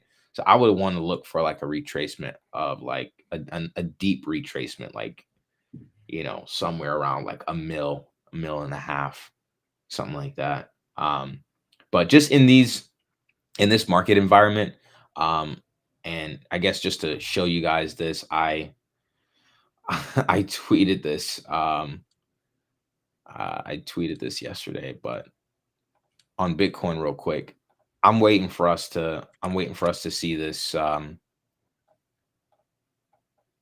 I'm waiting for us to see this red line. I mean, this blue line here. I'm waiting for us to eclipse that. When we can close above that red line right there, that's when I start to get bullish. But right now, like literally, we just broke through the lows. So I'm not really in a rush to get into anything unless, something structurally changes. But that's why I say, that's why this is amazing though, the fact that it's run, but let's see if the strength holds up.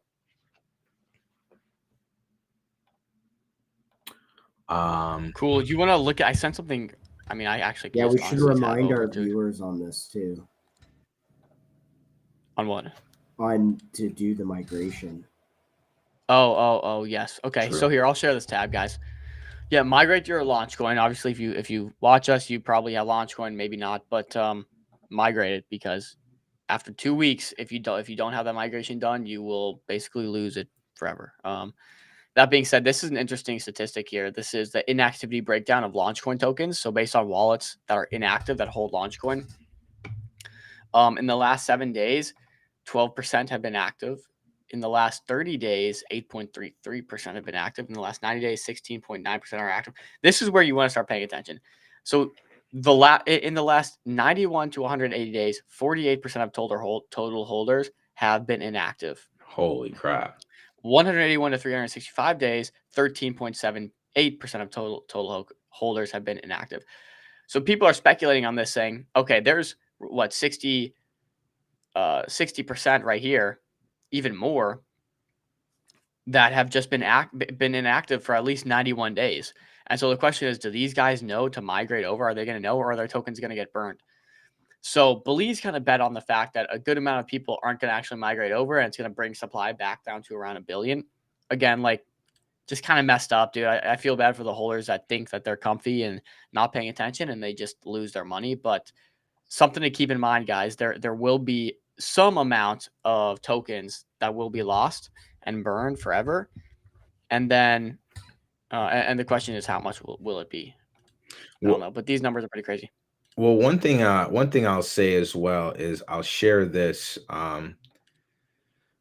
If you're still holding Launch Coin at the end of the upgrade period, you'll be able to claim Believe during the final claim period via our website. The final claim period will remain open until November 12th.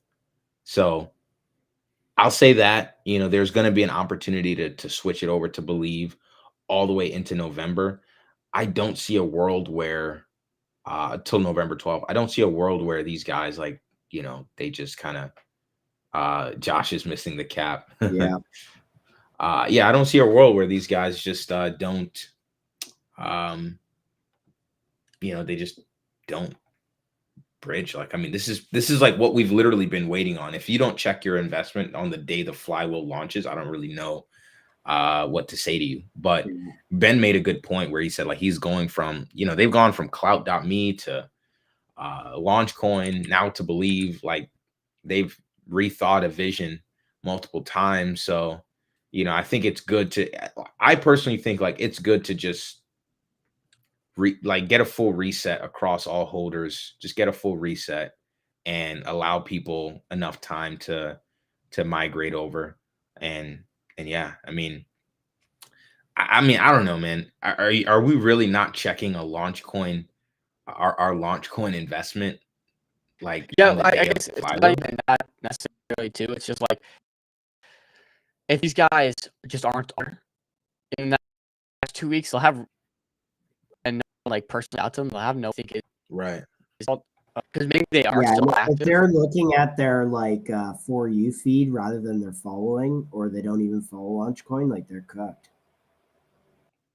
A little hard to broadcast it and get in everyone's hands. They're a little mad for sure. Zappy wants to check BlockSwap. Okay, BlockSwap probably our last one, guys. I wanted to look at PMX for a quick second. We can do calendar, but I'm kind of tapped out for now. Yeah, same. I'm not gonna lie, guys. We did that 8-hour stream earlier this week. That kind of that took me out. Yeah, that cooked me. I'm not gonna lie. Friday, we don't have anything. Do we have something tomorrow? We kept it open for Believe. I think actually I decided to throw Infra on there because. Oh yeah, we didn't do Infra. All right, so BlockSwap here. I got Infra up whenever. Okay.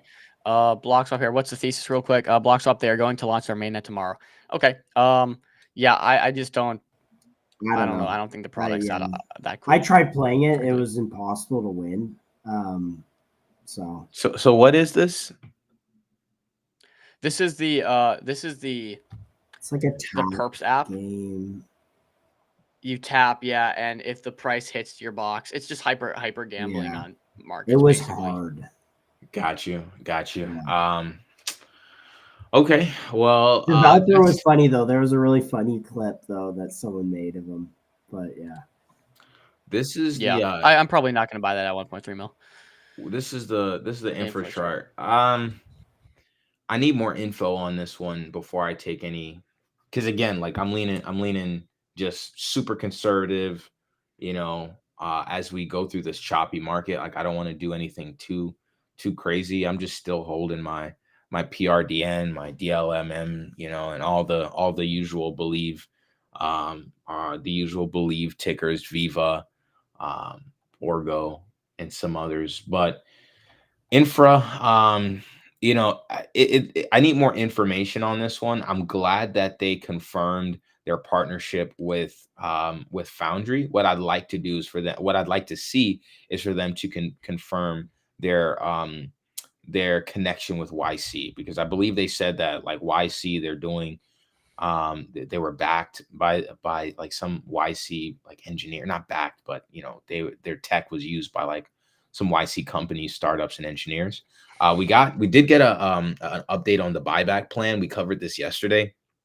Can you bookmark that for tomorrow? Yeah. Do we have them coming on tomorrow? Mhm. Okay, bad. Cool. So well, we can just get to this tomorrow then if you guys want, or we can touch on it Yeah, today. let's get to it tomorrow. Yeah. I also yeah, heard not- the Foundry dev, and I mean, I think Lax is cool, but he bought like 6% or something at launch, and in order to not be holding so much percentage, he sold like 34K or something onto the market. So like, it got insider farmed a good bit. Yeah, I was gonna say there were some wallets that I was seeing that were selling that had bought it like at 100, 200K. So I think it was, yeah. Yep, insiders for sure, but that's what you get. Yeah, there's But as long as you guys know, yeah, and yeah. I'll just leave it at that. I'll leave it at that. On the PMX. last thing I'll talk about is PMX. We've been ranging here pretty nicely for the last, call it 24 hours, last day.